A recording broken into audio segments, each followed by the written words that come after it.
come this way before. Travel through the open door. Circumstances navigated the path. And life happened all so fast. No, it got lonely. Sometimes you see, I know we couldn't make it. Even when I'm off beat, I still land on my feet. And nothing can shake me. Cause I know my took I never. This is where I am destined to be. I'm not ready to give up. I believe in the miracle of life. Life's a play for no rehearsal. Learn quickly, they'll come for your role. Games can play, can't take it personal. Cause the devil is a liar. I'm telling you the truth. It's all in what you do. Some things you gotta do. It's fight for millions. Take a second, see the blessing in it. But much expected, much is given. One to make the living, now I'm giving back to children. Never let the power come first before your happiness. Yes, you can be the best if you go the distance. Mix a little sweat with your persistence. You know that the best things are never instant. Just shine up, let them see the brilliance. Get up, open up your eyes now. It's the moment of truth. No backing down. We're bringing it to life. Oh, for the children, it's a given. You gotta give it, be a blessing. This my personal statement. Run the game like I'm aces. Learn to develop patience, determined to be the greatest. Yeah, bobbing and weaving, they changing up like the seasons. Indigenous to the grind, so I do it for all my people. Jabbing the competition, back up against the rope. She fighting for recognition. I'm fighting just to promote equality where we lack it. Or cancer slowing our road. I'm confident we'll make it. We focus on common goals. Yeah. Give back, give love, give inside away. Never give up, stand tall to fight another day. 2 toes, 2 feet, I stand on the ground. I'm going back soon and fight this final round. Life's a great for no rehearsal. Learn quickly, they'll come for your role. Can't get play, can't take it personal. Cause the devil is alive. Telling you what you do, it's all in what you do. Some things you gotta do. Hey.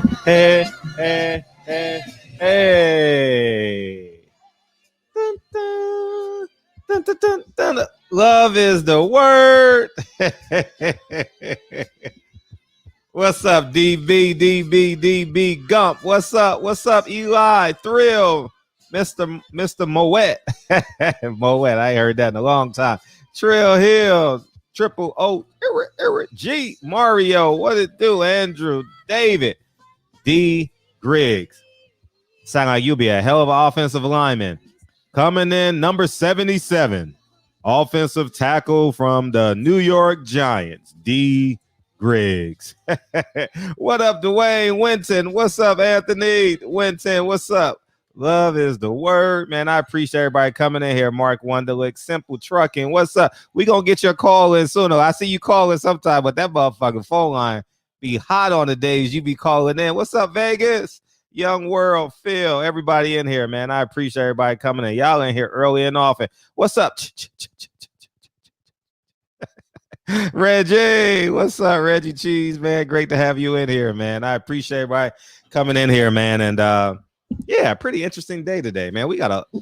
It's a lot of news today, and I haven't researched any. I mean, really, I haven't really researched much of it. But what stuck out to me, TB actually sent me this video, and I actually watched it, and it seems like Andre Ward is on his bitter train. To me, you know what I mean? He's on his bitter train.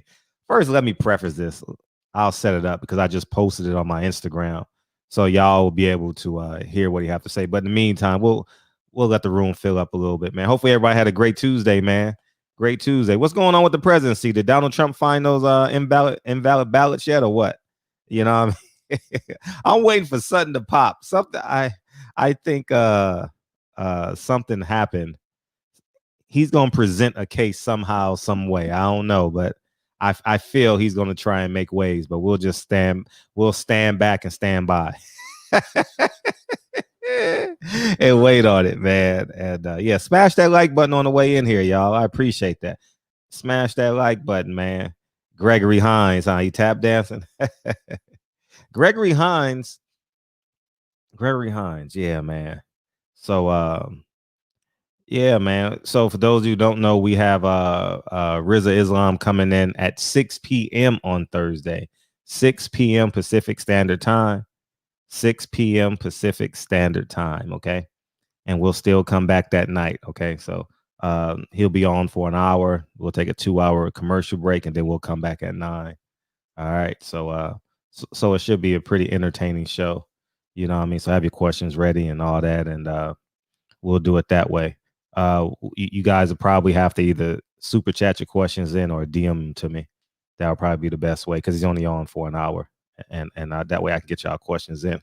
So so yeah, man, it's a pretty interesting conversation. I know y'all have a lot to say about this, you know, because this is definitely a hot button in boxing. Spence versus Bud, you know what I mean? And I'll just play the clip and I'll play it again at 10 o'clock for the people who aren't because I time stamped it and edited it. Let me set it up real quick.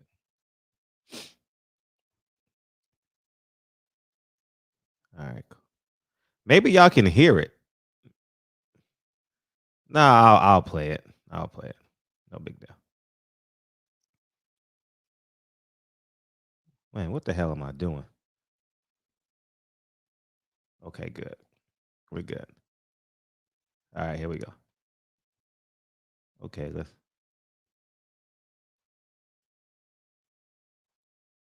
It's not playing. Damn. I edited it for the show too, perfectly for the show too. God damn. I'm hitting the unmute. Man, I don't know what the fuck's going on. I don't know why it's not playing. But basically he's saying Errol Spence is not the big fish because he hasn't fought. But man, I want y'all to hear it in his words, man. God.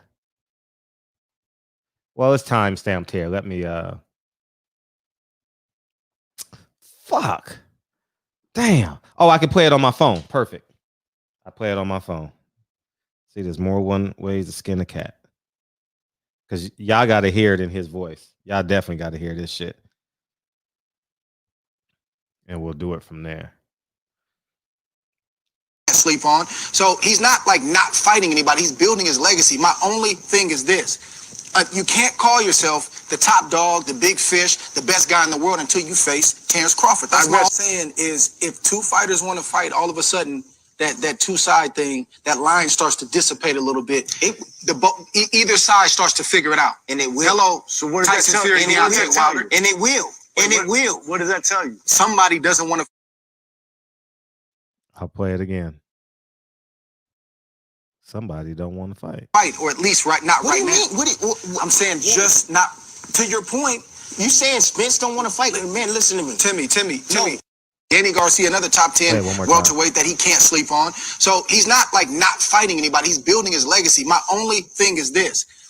You can't call yourself the top dog, the big fish, the best guy in the world until you face Terence Crawford. That's what I'm saying is if two fighters want to fight, all of a sudden that two-side thing, that line starts to dissipate a little bit.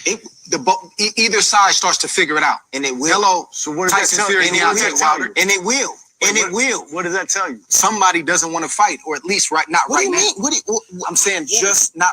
To your point, you saying Spence don't want to fight? Man, listen to me. Timmy. Hey, when he was saying Timmy, it sounded like he was, you know, when you chase somebody down the street to re-explain yourself. Timmy. And it sounded like that motherfucking cartoon. Timmy. What's that cartoon? Timmy. Oh man, you know what I mean? So that's where we're at, man. We just gonna open up the phone lines, man. The show is set. I appreciate everybody coming in here, and I'm very interested in what y'all got to say about Andre Ward. Do you really think that? Do you think either one of them are ducking? And so on and so forth. And I know this is a clever way of promoting the fight for this weekend, but I'm not falling for the trap. But it just makes for good conversation. It's kind of like the conversation here in LA, Kobe and Shaq. You know what I mean, Kyle? You know what I mean? So feel free to call in, and we'll do it like that. All right. It's on my Instagram if you want to see it. So go to Silent Heroes. I edited it out. You know what I mean? So feel free to, if you guys want to beam in, you're more than welcome to beam in. And feel free to call in. Phone lines are officially open. You know what I mean? I was actually shocked that he said that. I'm gonna call it a buck. We got Sir coming in. Yeah, fuck Donald Trump. What's up? What's up with you? How you feel, Mike? I'm good.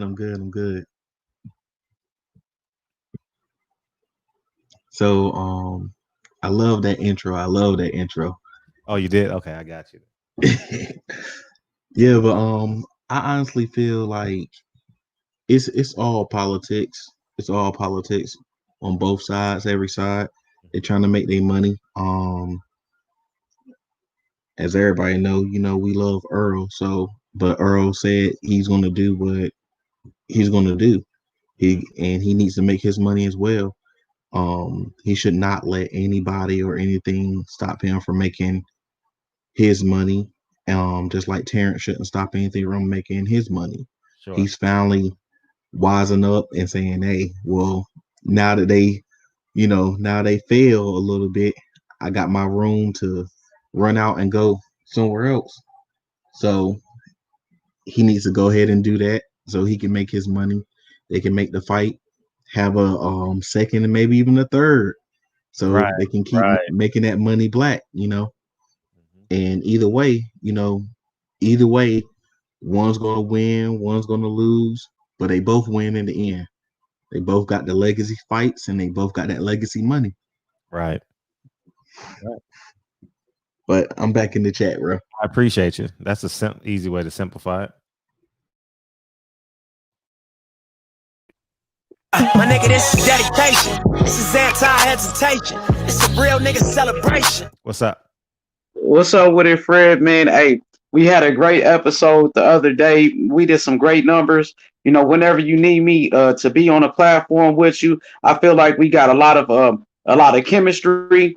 Some like Jordan and Pippen, I mean, and we a great tandem. That's what I can say. I know we got off to a rocky start, but man, once things got settled, man, it was natural, man. And I want to appreciate the opportunity you gave me. You know what I mean? I appreciate it.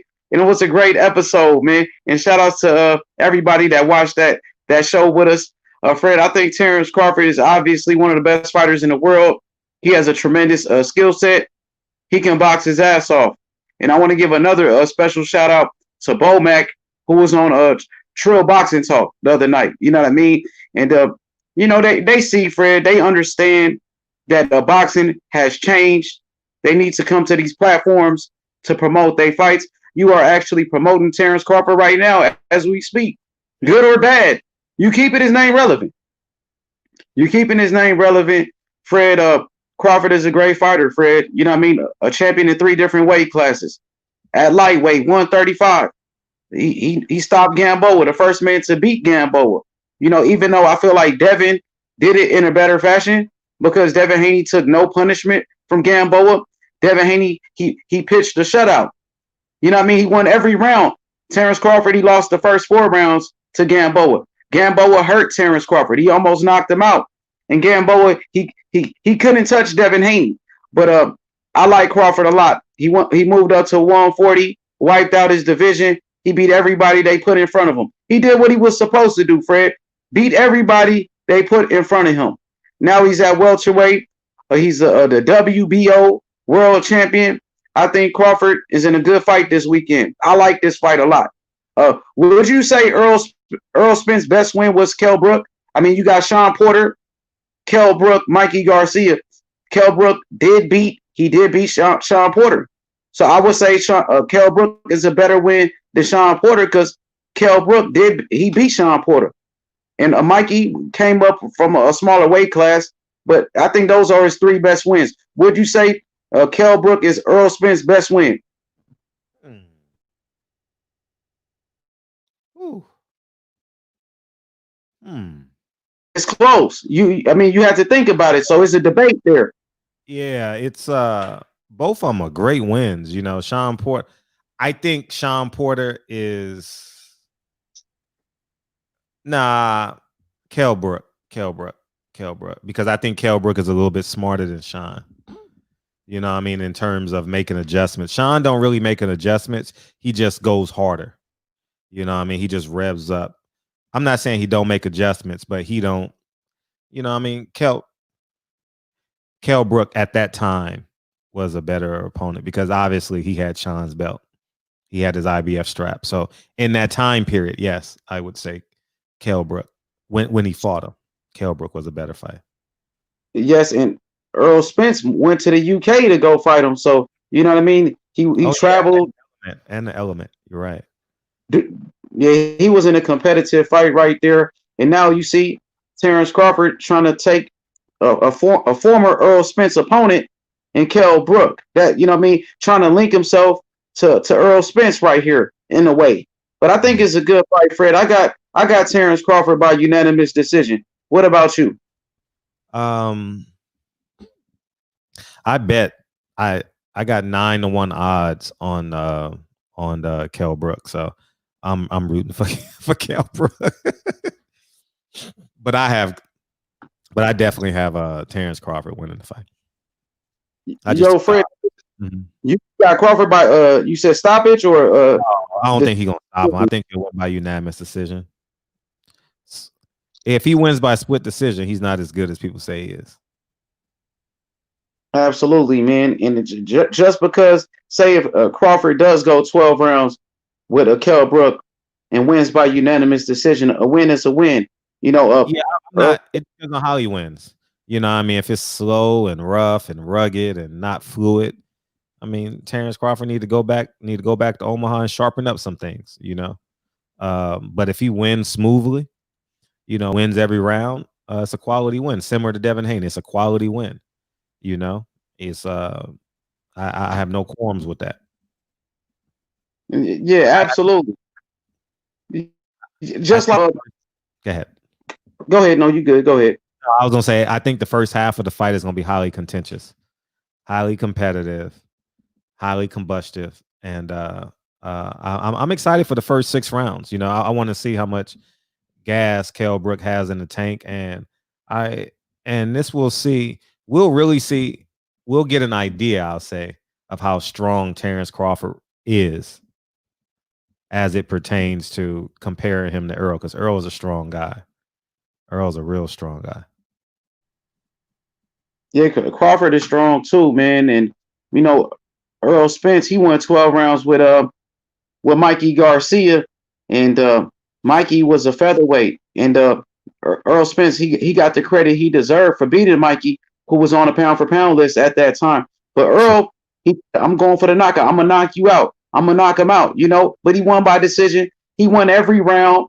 He pitched a shutout, just like Devin Haney did on Saturday against Gamboa. So everybody, man, if we gave Errol Spence his credit for going 12 rounds and outboxing Mikey Garcia, who was a featherweight, you got to do the same thing with Devin Haney, who won every round against Gamboa and took no punishment. And Devin Haney's only 21 years old. I felt like Devin had a great performance, Fred, and I can't wait to see Devin in the ring in the future. And we want Gary Russell Jr.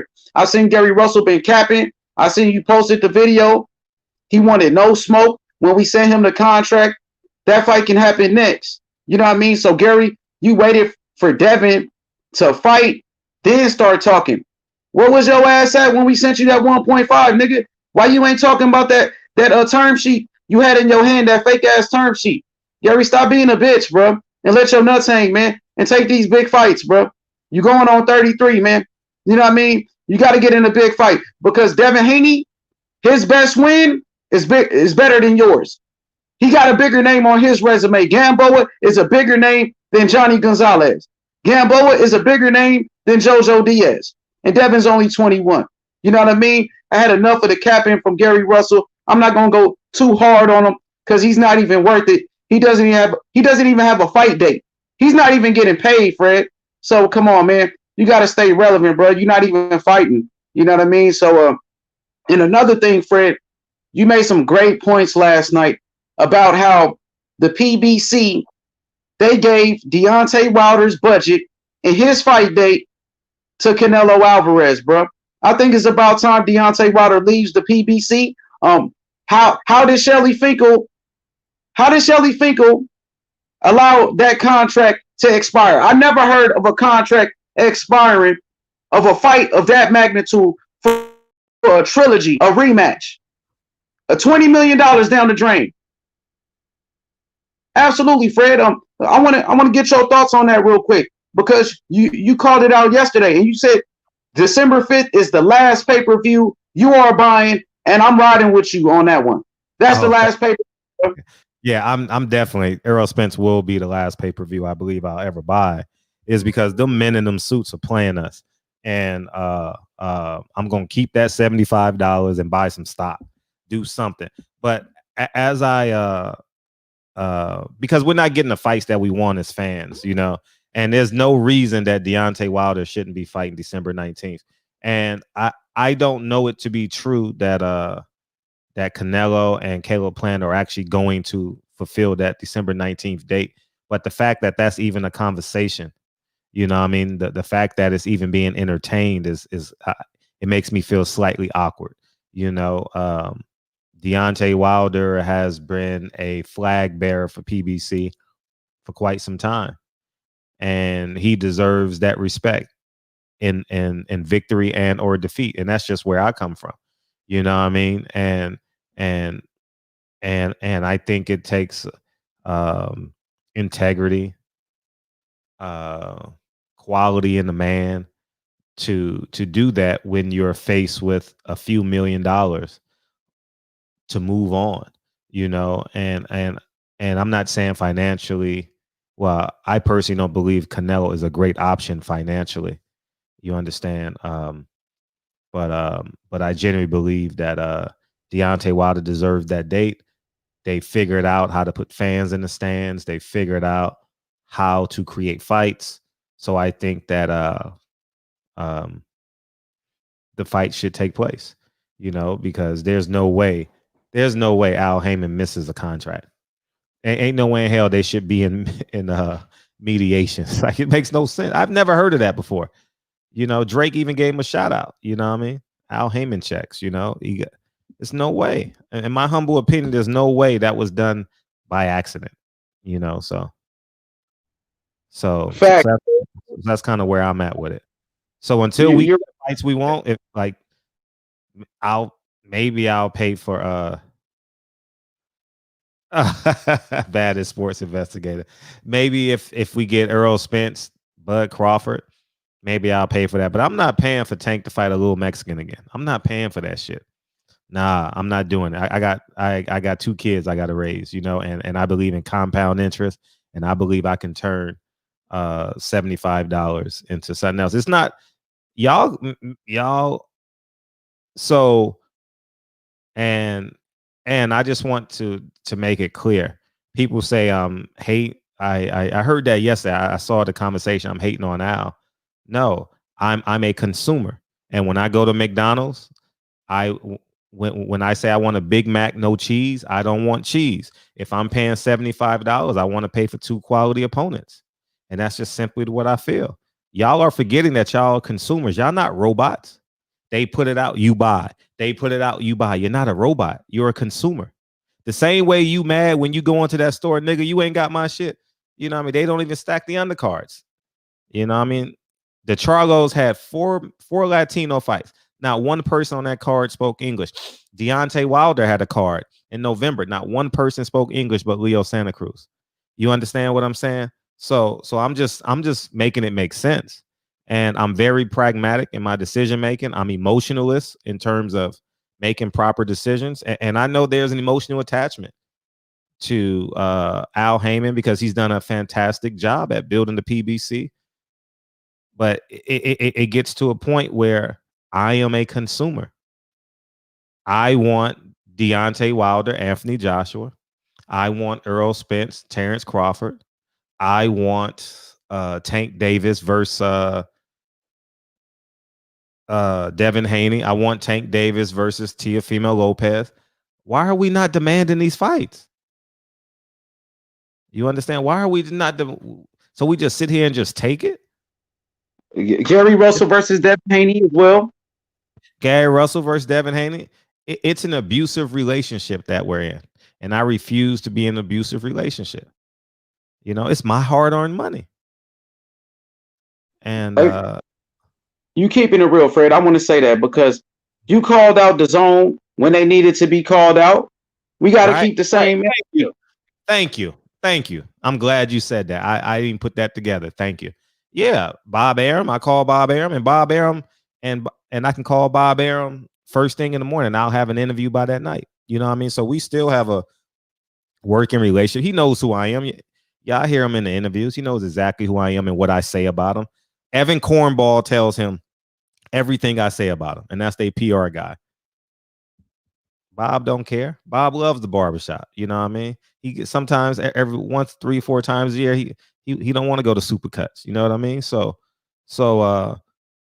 it's my responsibility. You know what I mean? To be who I am. You know what I mean? And that's basically it. You know, Al Heyman gave the okay to hire Brian Kenny and have that interview on national TV. You understand what I'm saying? That was completely out of time. That motherfucking interview that Brian Kenny had with Errol Spence. Who the fuck would approve something like that? That's their second most important fighter, Deontay Wilder, Errol Spence, and you let him go on national TV and be motherfucking crucified by the same guy who crucified Floyd Mayweather, and y'all put up with that shit? No, man, it don't happen. No, that's not real life. That's not integrity. That's not character. Not everything he does is great. He can be bad at some things, and some of the things that he's bad at hinders us. You know what I mean? So that's where I'm at with it. You know what I mean? And for those of you who don't like it, I don't give a fuck. Because guess what? You don't have a key to my house. I do. I pay the mortgage of this motherfucker. I'm paying the electricity to run this show. You know what I mean? I own me. I own me. So if you don't like it, hit the dislike button, and you can't help yourself but stay in here. Go ahead, man. Let me get the Deacon 305. Man. I appreciate it. Let me say this real quick, Fred, because Wilder sacrificed money. He took pay cuts to stay with the PBC, bro. He sure did. The zone, he even said it. He said, Fury, I gave you a rematch when I didn't even have to. They offered me way more money. But as a man, I kept my word and gave you a rematch. So Wilder, he stayed with the PBC, and this is the thanks that he get, Fred. This is the thanks that he get. They give his fight date to Canelo, a fucking cheater, and everywhere Canelo went, he destroyed companies. He destroyed HBO. Remember when he left a Showtime and they had that lawsuit with Al Heyman and fucking what's his name? Richard Schaefer he got suspended for years from boxing because of fucking Canelo and the Golden Boy shit. Yep. And the zone, they happy they got rid of his ass. They happy they ain't got to pay that man all that fucking money for that fucking cheater, man. Yep. Right. For sure, Fred, but keep looking. I mean, I'm happy. We set it off right here. Listen, if y'all disagree with Fred, call in. Because Fred want all that smoke. Yeah, I want all of it. I do. I want all of it. I want all of it. Appreciate you. You know what I mean? Motherfucking forgiving Negroes, man. Y'all niggas better stop forgiving Negroes that keep on hurting you. You know what I mean? And I'm just saying, just overall, we're the most forgiving, Christianic, I know it's not a word, people in the fucking world. Barbershop Conversations. Fred, my brother, the baddest sports investigator in the business. Facts. And that's a damn fact. You know what I mean? I appreciate you, Mr. Jones. And alternative is Block TV, but I would represent the fighter. Yeah, you know what I mean? Call in. How is it that Bob Arum will come on, but Bud won't? Yeah, but Bud won't. You meant to say won't, right? Yeah, I agree with you, Eli. Hopefully everything is well with you, Eli. I appreciate your support. Yeah, man, it's he can do what he want to do at this point. I'll never. I reached out to Bomac. He sent. I reached out to Bomac. He sent me a video of somebody hating on me, and I responded like, "Man, if you ain't got no haters, you ain't popping, nigga." That's exactly what I sent back to him. So, all you scared to death Negroes. Hey, what's up? Peace. What up, Fred? Shout out to the third. Shift. Yes, sir. Hey, Fred. I'm kind of a little disappointed in you. Okay. And I'm gonna tell you why. Okay. Because you're not speaking in facts and you speculating and you basing your emotions on how you speculate, which is not correct, Fred. You know better. So tell me what I'm speculating on. You are speculating that Al Heyman has given away first of all, Deontay Wilder was not fighting on December 19th. That was a date. Just like the 12th was a date. And he had a date before that. Second of all, my bad, I ran across the room, so I'm probably out of breath. Take your time. Take your time. Okay. Let me sit down. Okay. Second of all, Tyson Fury has foregone Deontay Wilder date. If the date was the 19th, he announced a month ago what date he was fighting. So I don't understand how you could sit and shift the blame to Al Heyman when Top Rank and Frank Warren them already scheduled him to fight with the network ESPN. So are you going to blame Disney too? You going to stop watching ESPN and Disney because they're part of it if they air it, right, Fred? Can I respond? Or are you ready? Of course. Okay. First of all, I said I will not speak on it as a fact until the Canelo Caleb Plant date was final. I said that yesterday. I said that the day before yesterday. I said when the date is final, I will snap. And that's exactly what I said. I'm quoting myself. Okay. Now I'm still going to respond. I'm still going to respond and share my thoughts. This is a real-time show. Do you want me to sit here and say and not say what I'm thinking? Or do you want me just to okay? No, Fred, the thing about it is, okay. No. Let me finish. I didn't know that was rhetorical. Okay. Go ahead. Now, in part 2 of that, I've done it over the years. I've called Bob Arum everything under the sun. I've held him accountable for. Have you listened to all my Bob Arum interviews in the past? Have you or have you not? Fred, we listen to everything you do. Man. I appreciate that. I appreciate that. So I hope did you watch my Eddie Hearn interview? Fred, as long as you had a channel, thank you. So the fact that I am holding these higher ups accountable, whether they're white, Asian, old, tall, young, UKan, American, African, anybody can get it. All right. And I'm gonna call it a spade. And what makes this and the simple comparative analysis that I'm going to give you and why this makes sense to me is for one reason and one reason. When Andy Ruiz won that fight, they were trying to get out of the rematch clause. And how I know they were trying to get out of the rematch clause was because Eddie Hearn flew to New York, filed an injunction on PBC and Al Heyman to facilitate the fight. They hung up they couldn't get a venue.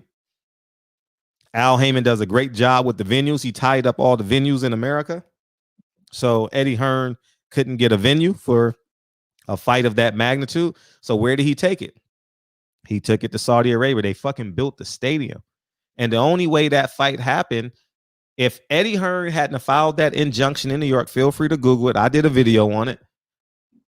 Al Heyman would have walked away with all them belts, and quite possibly you would have had a unification bout with Deontay Wilder and Andy Ruiz. Now, if I put that together with Deontay Wilder and Al Heyman actually wrote the contract because Deontay Wilder was the belt holder, I repeat, Deontay Wilder was the belt holder.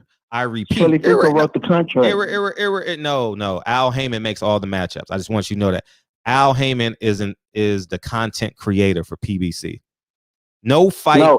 No, Fred. What I'm asking is Deontay Wilder's situation is different. I'm asking. There's no reason to ask. I'm telling you that Shelly Finkel wrote the contract, and what Al Heyman does is what you said he does, which is make the matchup. But as far as the business part, is it possible that Shelly Finkel handles that because he handled it for Klitschko? No. Okay. Al Heyman, if it's on a PBC network, Showtime, Fox, the contract has to go through that man Jones and Al Heyman. I forget his name is Lamont Jones. I think that's his name, the lawyer for PBC. Those guys write the contracts up and they send it out and they negotiate. Deontay Wilder was the ace high. So if they're the ace high, they are going to protect their product, right? They're going to protect. What do you think Shelly Finkel does? Wait, Deontay Wilder. You're missing what I'm saying. He is he's on the ground. He's putting a lot on Al Heyman. Oh, now you're. Now. See. No, I'm asking how the process works. No, because now when he created a hedge fund, he's a genius, right? Which was amazing. $500 and something million. That's amazing. Right? He gets all the credit for that. He gets all the credit for getting a 4-year deal with Fox, right? He gets all the credit. He gets all the credit for the Showtime deal, 4-year deal, 5-year deal with Showtime. Same goes for Fox, right? All right. So the point I'm saying is this: if he knows how to do those contracts and in charge of those contracts, right? And he did the rematch clause for J-Rock, who ended up getting injured because he had the No, let's make it even better. Tony Harrison had a rematch clause with Charlo, the WBC belt, same belt Deontay Wilder has, right? He could not get out of that rematch clause because why? His product was the ace high. He wrote the contract. There was a rematch clause in the contract for a reason. And it's impossible. It is impossible to ignore and miss a deadline. Can I respond, Fred? Sure, go ahead. This would be because this is why I called in. I think that you so emotionally attached to Wilder, like I am. I think you can't see the forest for the trees, and I'm gonna tell you why. Just me listening to you, I think you being biased because you're emotionally tied to Wilder because you blaming Al Heyman for something that ain't even materialized yet. I don't think that you see. So if Tyson Fury fights, go ahead with his fight. Does that have something to do with the WBC? Because they're sanctioning it. How does all of that work if that's the case? If they have a rematch clause and the belt is tied into it, how is it that Tyson Fury is able to just go off and fight in another country with the match being sanctioned by the WBC? I don't think that has anything to necessarily do with Al Heyman. I just think that it has something to do with the way everything is structured, not necessarily Al Heyman himself. I think it's a lot of that. If this was just a PBC thing, then you could say that. But this got PBC, this got Frank Warren, it has Bob Ram, it has Disney, it has Fox, it has a lot of different elements involved in this third fight. So I think that for you just to later and the other night you was like, yeah, fuck Al Heyman. It was like, damn, Fred. Like, damn, Fred, at least let's see. I just read on Boxing Scene that Deontay Wilder in his camp is gonna file some type of injunction or some type of paperwork to see if they could stop this fight or delay it. So I think it's a lot of different things. I just think you kind of jump into conclusions, but I understand because, like, you remember when Wilder lost, I didn't watch boxing for like 3 months. So I get it, Fred, but I think that you're going a little hard before it's time to go hard, and I think you're misdirecting your energy a little bit, just only on one place. When I think if that's the case, then we should spread it all out and give it to Disney and give it to everybody involved, Fox and every entity that's not facilitating this fight the way we want to see it. That's just the way I see it, Fred. But once again, thank you for the platform, man. This is going to be a hot subject. I'm going to hurry up and get out the phone because I know a lot of people want to call in, and I want to hear your response, Fred. All right, cool. Thank you. Let me get these super chats, and I'll gladly respond. Appreciate you. All right, one. Mike Weary the Great, bring Sam on and ask him about the fight. Bring Sam on.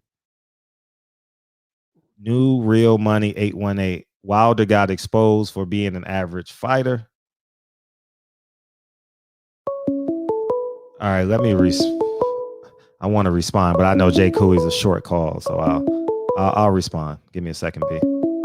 My nigga, this is dedication. This is anti-hesitation. It's a real nigga celebration. Hey, what's up? What's up with the gangster, Fred? How you feel, gangster, Fred? There ain't nothing gangster about me. Well, what's up? I'll take that as a compliment, dog. What's up?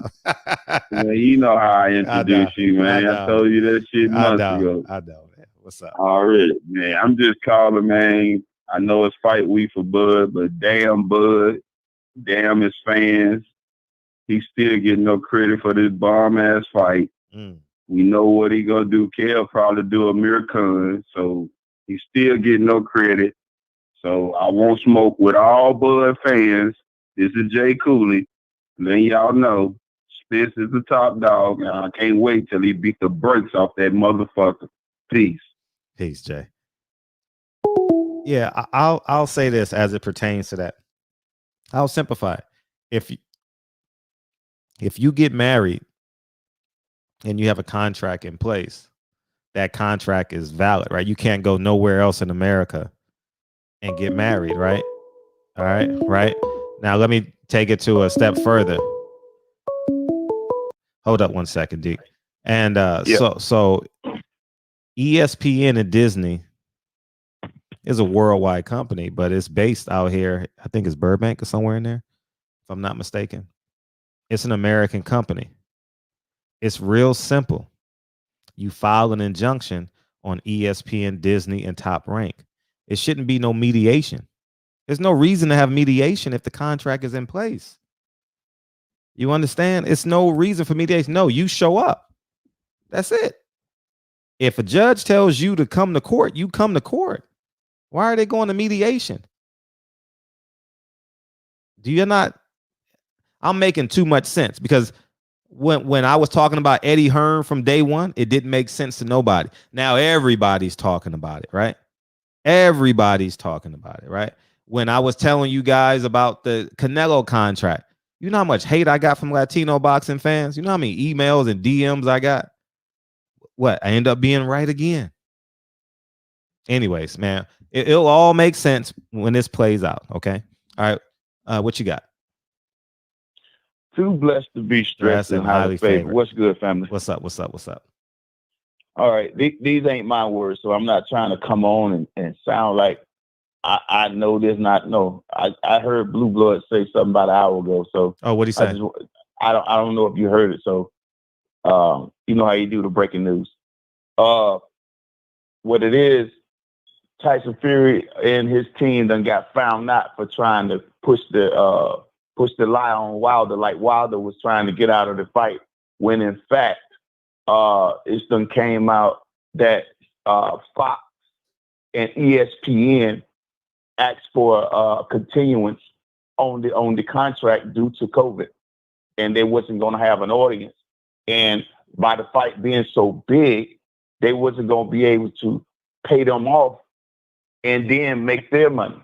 You see what I'm saying? Because the person's so big, they needed an audience. You know what I'm saying? How all that shit goes. Mm-hmm. This is what Blue just dropped. And also, he said he got something what Tyson Fury said, you know, during when the COVID first dropped, that he ain't fighting without no audience.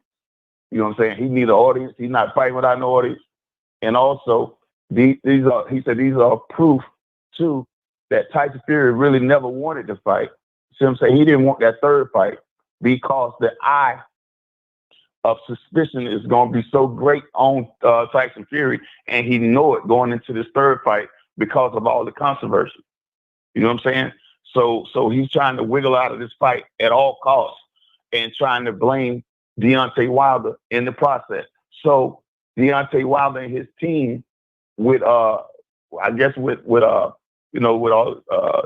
I guess the networks, I guess he got all of them as witnesses that they're the ones, not Wilder, that so-called backed out of the fight, but they didn't back out. They asked for a continuance on the contract so they can get in a better situation because of COVID. Also, and he said something about in the process, they did not know that college, I don't know if he's saying college football, one of them was coming back out. That they didn't know that it was going to come out and do their thing. I guess a lot of this stuff was unintended, in other words, and it was not Deontay Wilder's fault.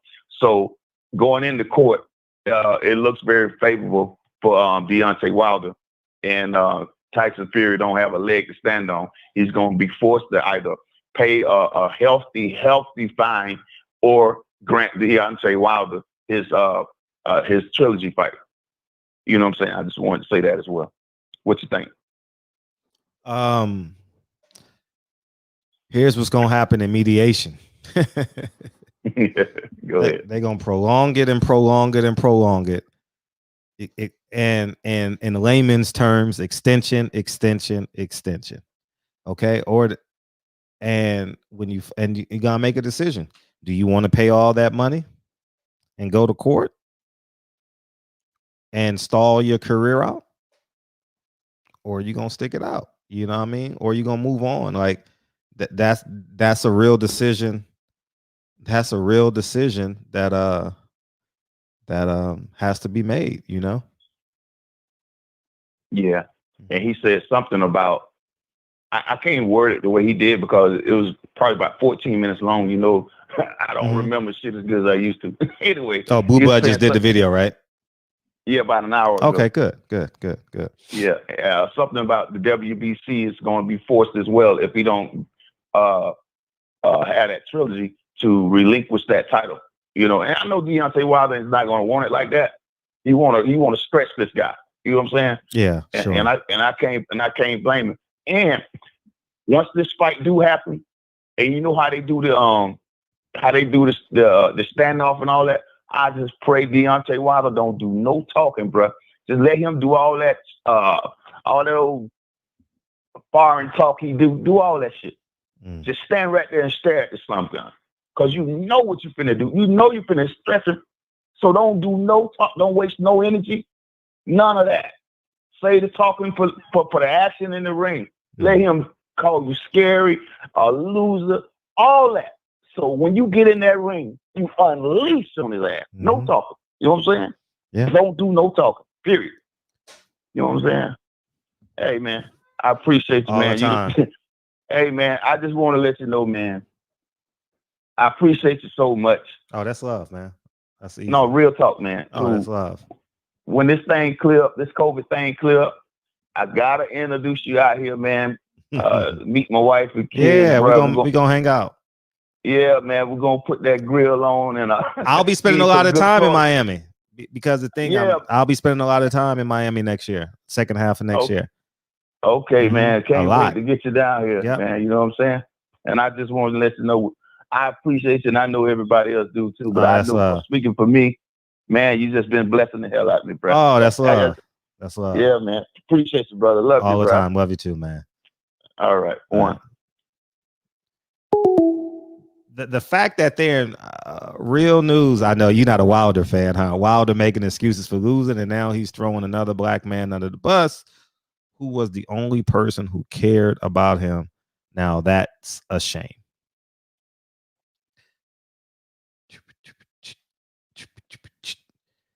This is the barbershop. Feel free to come on in. Don't block him, y'all, neither. He's entitled to his opinion. You know what I mean? Disagree with him in the chat. It's cool. I like differences of opinion because I'm the minority tonight too. Y'all think I'm hating. It's oh, did I put feel free to call in because the phone lines were hot as hell.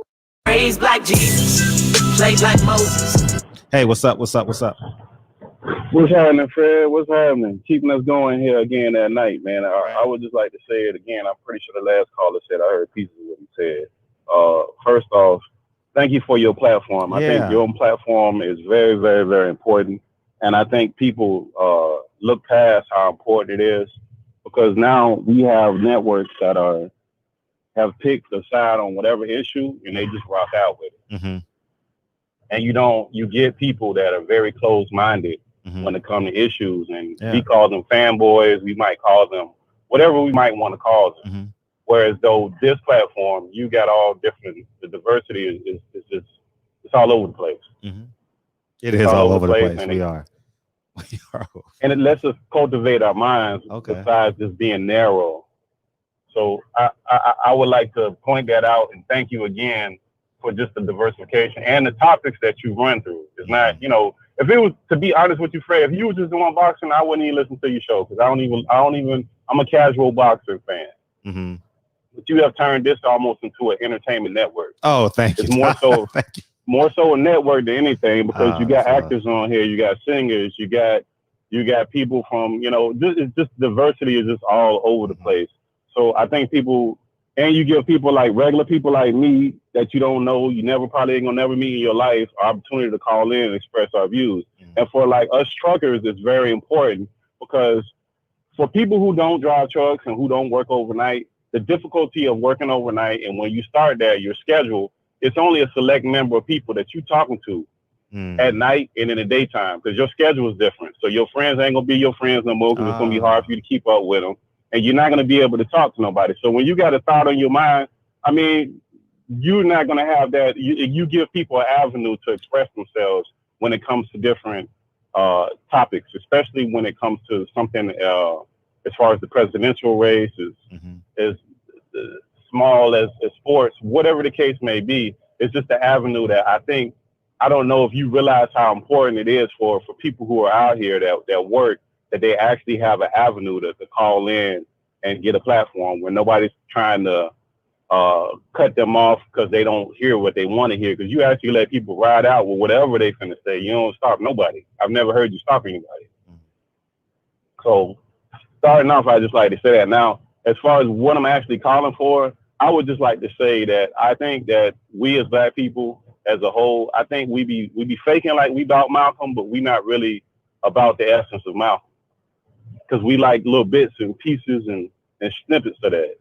Because if you look at people love Floyd Mayweather, but they also love Muhammad Ali. Muhammad Ali sat out for a while, but Floyd Mayweather is all about the money.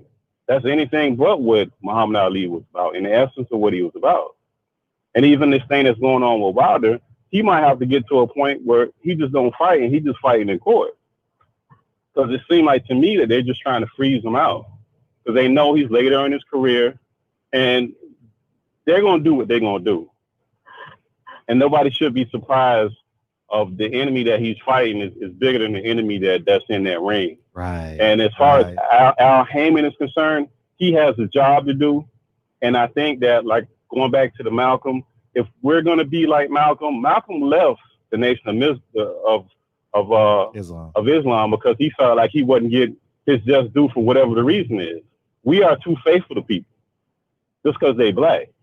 If you're not getting what you feel like you need to get, there's other people that do the same thing. Other professions, there's other people. You don't have to sit up under Al Heyman or anybody. You do what's good for you and your family. That's the first family you got to take care of. And I think we just lose sight of that too often, way too often. We try to be faithful to political parties, to the one Black guy who's doing this, to the one Black guy that's doing that. No, be faithful to yourself first.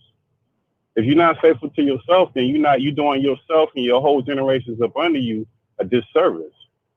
Well, and I'm going to ask you a very, very quick question, and I'm going to go ahead and get off this line. Now, with everything that's going on with boxing, with us just coming off of the COVID itself, and with all these promotion companies that people are like the Haneys are starting up, how little do you think an influence of these big networks, how scared do you think they are that they're losing that power of the promotion? That they don't have that promotional power as strong as they used to. They're very scared. And the fact that we've had access to the entire fan base for 8 months now and they haven't, it's very scary because now the fan base is reconditioned or are reconditioning themselves, you know. And the more you hear the truth, the more you'll understand. Like it's just very important that you just tell the truth and let people go with it.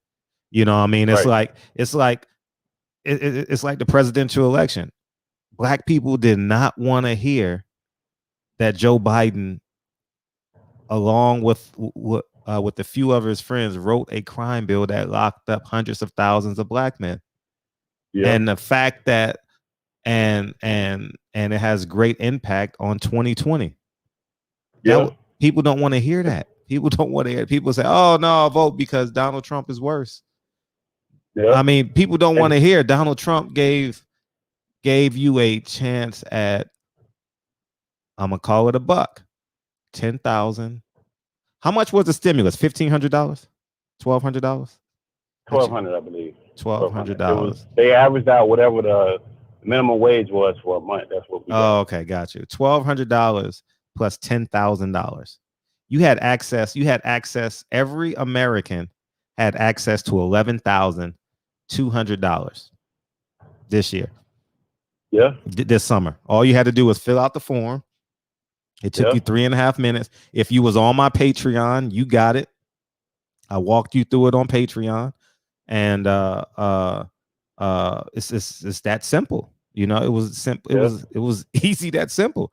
I've never known a man that's given away $11,200. I'm not saying it's just about money, but that's never come up in a conversation. Just lay out the truth and you make the decision. Don't hide the truth from me. It's like it's like, because you know why? You know why? I'm probably 50% of the men in here, and I'm just call a spade, are cheating on their women, as opposed to saying like, listen, I like her. I'm human. How can we work this out?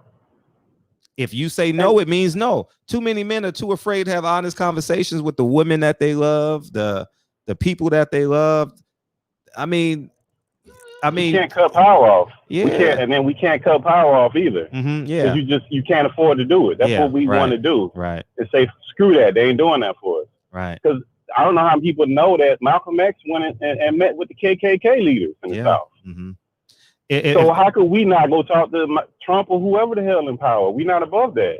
In 2020, they would have said cancel him. Yes. They would have said cancel him. Just think how many lives he saved just with that meeting.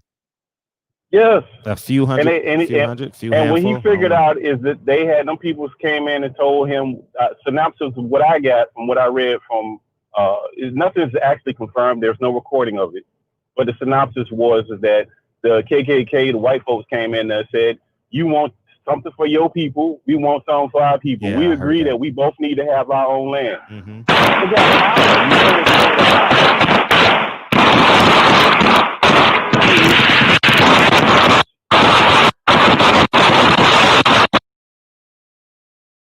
We had to hang his fucking phone. He in that. I'm a Wilder fan. I'm just keeping it real. I appreciate that. That's why I say that he is the rival of the Breakfast Club. Oh, y'all being too kind to me, man. Yes, sir. I appreciate you, Deacon. Yeah, man. Yeah, you had 10,000. All you had to do was fill it out. It took less than, honestly, 3.5 minutes to fill out. 3.5 minutes. If that. And you got the money in 3 days. You know what I mean? So you should have signed up to my Patreon. I would have walked you right through it. Anyways, man, we're going to the next call. We go to the B, man. Oh, I turned this down because it's fucking. I got Kyle coming in. Pray like Jesus, play like Moses. What's up? Big Fred, what's happening? Hey, what's up? Man, hey, I'm disappointed in my Oakland brother, man. Oh yeah, right. Let's see. Yeah, that was rough to hear, right? Man, it's like, tell the truth though. Like, I know you gotta be biased because you ESPN and all that good stuff, but he got 2 belts. How is he not the best in the division? He got 2 belts. He beat 2 of the best welterweights to get the belts.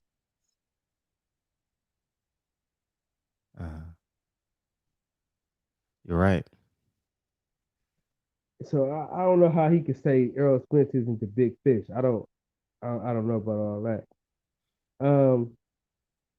Why do people think that Tyson Fury couldn't have cheated though? What is he done? I mean, it's obvious to prove otherwise though. Like he's cheated in every big fight he's ever been in, and now all of a sudden he's a saint. Now all of a sudden, you know. And my thing is, they act like nothing has ever happened. Like they act like nobody has ever cheated in boxing. Nobody gloves or hand wraps have never been faulty, and they act like the commission can't be a part of whatever scandal there is. Wait a minute, you think those were gunshots? I thought that was the back of his truck. Do y'all think that was a gunshot? Shit, if not, I need to hold up. Let me make this phone call back again. Stay on the line. You made that sound. I thought you made that sound. No, I thought that. Let me double check. We gonna call this nigga back. Make sure he okay. I thought it was the back of a truck. Dude, I thought you had sound effects. No, I ain't got. There you go. All right, I'm just making sure you alive, man. I thought that was the back of your truck. That was the back of your truck, right? No, I don't know what that was. I don't know what the heck that was. Oh, okay. I don't know what that was. Right. But no, but I was just agreeing with you, and all I was saying is that that we as a people, we want to be Malcolm, but if we want to really embrace that, we really need to embrace that. That means you need to do for what's good for you. Just because somebody's black, you're not too faithful to any religion or any one ideology where you lose yourself in it. If it's not good for you, it's not good for you. And Malcolm and the people who want to act like they're Malcolm, that's not what these people are doing in 2020. They want to rewrite stuff that's happened. Just like Trump is a good idea to me, and I'm gonna say this and I'm gonna get off, is that Trump was a good idea of showing how he was rewriting current history of what you're seeing, and what he was saying was two different things. That's what we do in this world. We'll say one thing and we do a whole nother thing. And we're doing it as black people where we want to be pro-black, but at the same time we want to be pro-black, we watching Power. We sitting up here idolizing Floyd Mayweather because he got a lot of money. We sitting up here, we watching scammer movies that people are scamming credit cards. We going to strippers used to be a whole profession that you used to do that in the dark. That ain't done like that no more. So if we're gonna be really pro-black, I just think that we just need to embrace the whole thing. If we're not gonna do that, then just don't do it. It's cool. Right. But we just got to be honest with it. And everybody's house ain't gonna do that. And everybody needs to be cool with people who want to do that ideology. Let people do what they do. We're not monolithic where we gonna do all that shit either. We don't need to do all that shit. Some people gonna be foolish. That's just what it is. And let them people be damn foolish. We need foolish people in this damn world. The world won't turn without foolish people. And I got one more question, and I'm gonna go ahead and get off of here, Fred. What is your ideology when it comes to the government and the whole food stamp system? What do you think about that system itself as a whole? I mean, for real, at the end of the day, it got to be like cutoffs and stuff like that. Like you shouldn't, honestly, for real. No one person should be on welfare their entire life. With 40, if you have 46 chromosomes, okay. If you have 46 chromosomes and you have the ability to work, you have the ability to go find a job, you have the ability to, you're just a normal person like me, like you have 2 arms, 2 legs, and you got a brain to think. That's basically what I'm saying. Yeah, you shouldn't be on welfare for 30 years. You understand what I'm saying? And then 2, you got to leverage that shit. You understand? Like if you got a Section 8 voucher, they'll pay the Section 8 voucher will pay your mortgage. All you got to do is put the house in somebody else's name. Like that's like genius. That's like common sense. I just gave you guys a gem right now. Like it's like. Let me ask you one more question, Fred, with that. Since you're speaking on that, and I know you're thorough with this. How many people that have had Section 8 vouchers that had to pay that little difference that couldn't pay the difference, and you had to put them out for $100 a month or $200. Yeah, just tell people how many people that happens a with lot. It happens a lot, and they lose their Section 8 voucher. It's like I have a lady today.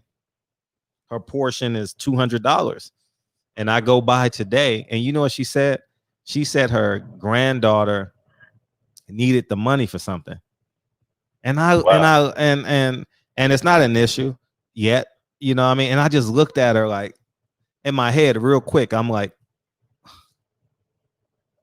wow. It's not worth you losing your voucher or you get what I'm saying? Like that could have waited. Like, you know, I mean, nothing couldn't have been more important than a house over your head, a roof over your head, excuse me. You know, so these are just real decisions, you know what I mean?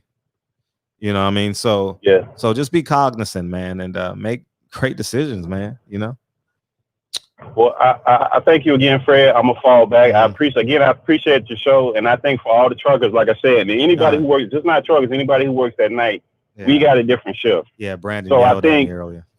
I think just the idea that we can interact. Your show is so interactive. Be the chat or people call and they can't get in, or they go on the chat, whatever the case may be, and then you got people on there that somebody's gonna relate to everybody in different aspects of it. I think it's just very, very, very valuable. I'm still looking for that subscription. Oh, it's coming. It's coming. It's coming. But you know what? This fucking damp project. I'm not calling it damn as in like I'm frustrated, but this thing, I'm gonna be spending a lot of time in Miami, Atlanta, Detroit. I told you guys, Atlanta, Madison, Wisconsin.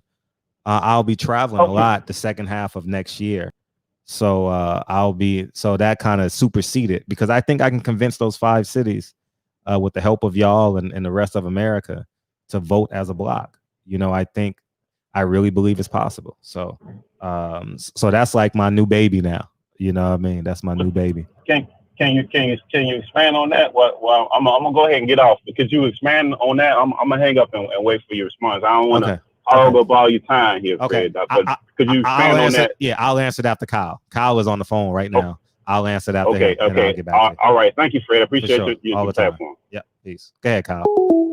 Yeah, I'm glad he's all right. I knew those were gunshots, but I'm like, and I'm not gonna ask the nigga on TV. Like, I mean, I'm not gonna ask him, are you sure? You know what I mean? I don't want to incriminate him or anything like that. But anyways, man, what's up? What's up, Kyle? Yeah, I just don't like how people think that Tyson Fury is above cheating. Yeah.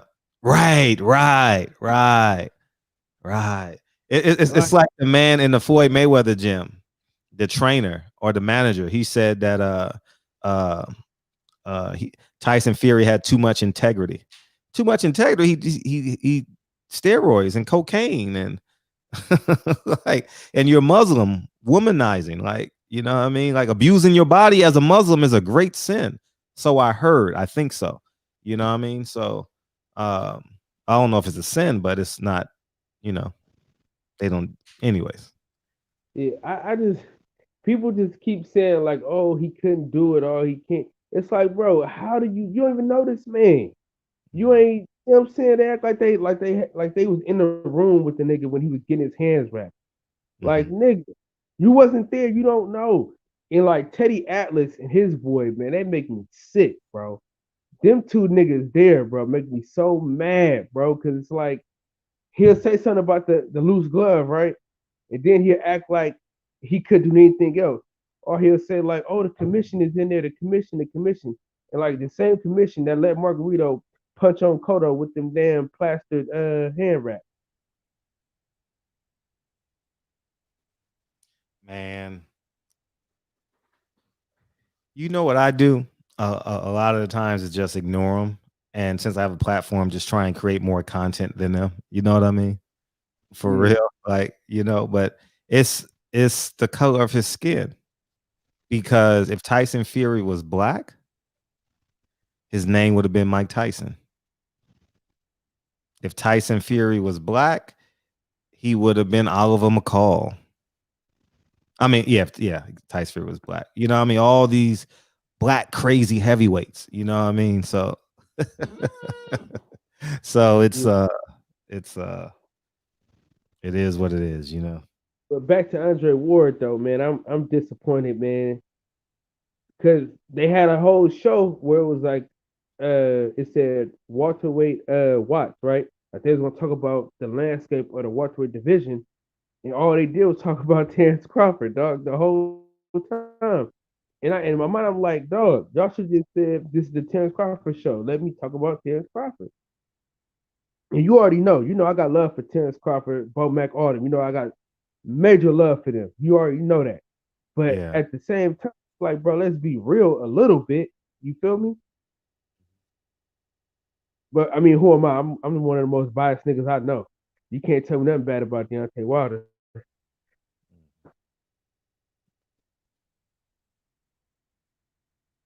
Right. Hey, Fred, you always do these pauses when we talking, man. Every time we talk, you always got these long ass pauses. It's your phone. Man. No, your phone goes in and out. Oh, okay. Yeah. You need to just go spend. You need the iPhone, dog. Stop going to the corner and picking up those Obama phones, man. And they Trump or Biden phones now. Oh, they Biden phones. They facts, big facts. All right, big Fred, man. Hey, listen, Right. I need to use my black privilege, man. I need you to help me get these interviews, man, for my channel. Okay. I need you to. I need to use my black privilege, man, in our friendship. I need to start leveraging my friendships around here, man. I tried not to touch, but I need to start doing. Somebody else doing it, so I need to start leveraging my. I'll tell you what I do. DM. Honestly, but anybody been on the show, just let me know. I'll let you get to the next call and make you fun these niggas next, big Fred. Appreciate you. Yep, for sure. Either. Yeah. You know what I mean? And thanks to y'all, man. Y'all are producers of the show, man. You know what I mean? Terence Bailey, Patty Dean. Patty Dean has been amazing. Terence Bailey helped me out with Ilyasha, and list goes on. And we got more people. So, but we're all producers of the show. You know what I mean? And it's that's important. So I don't say it enough, but anyone y'all want on the show, just help me get them. I ain't got no secret sauce, nigga. I just keep on DMing. My nigga, this is dedication. This is anti-hesitation. It's a real nigga celebration. What's up, 718? I got you next, TB. What's up? I was good. Yeah, it was good. So I just wanted to ask you, please, one quick question. So you think with let's say Anthony Joshua defeats Pulev, you think he gonna drop the belt? Because I think Usyk want that shot. You think he gonna drop a belt? Because I'm looking at it like if he drops that belt, that'll give maybe Wilder a chance to become a mandatory. You feel me? If he could fight for that. You know what I'm saying? So I think he's gonna do whatever makes him the most money. Yeah, I understand. So I just want what's best for the champ. You know what I'm saying? So yeah, I understand. Yeah. Oh, you asked me about Joshua though, right? Not Wilder. Okay, I'm asking about Wilder. Oh, you asked me about Wilder. I stand corrected. I thought you asked me about Joshua. Yeah, I'm saying because Joshua, let's say he defeats Pulev. I got you. Usyk, I think Usyk is gonna be his mandatory, his next mandatory. So the WBO will love that matchup. I'm assuming, right? So. But I heard Eddie Hearn some shit to him on like, oh, we'll drop the belt to fight Fury. So if that end up happening, yeah, he'll definitely go get a belt, or just be a mandatory. I see that being the opening. Facts. Yeah, or just be a mandatory for the IBF and WBA. Like either way it go, bro, Wilder gonna be good. Wilder gonna be straight. Man. Yeah, he'll be straight long term, but it just. He shouldn't be in mediation for a contract that was designed to protect him. know what I'm saying? So, if you put an injunction on ESPN and Disney and Top Rank, shit, with the power and influence that Al Heyman has, man, Al Heyman has created the two biggest people in sports and entertainment.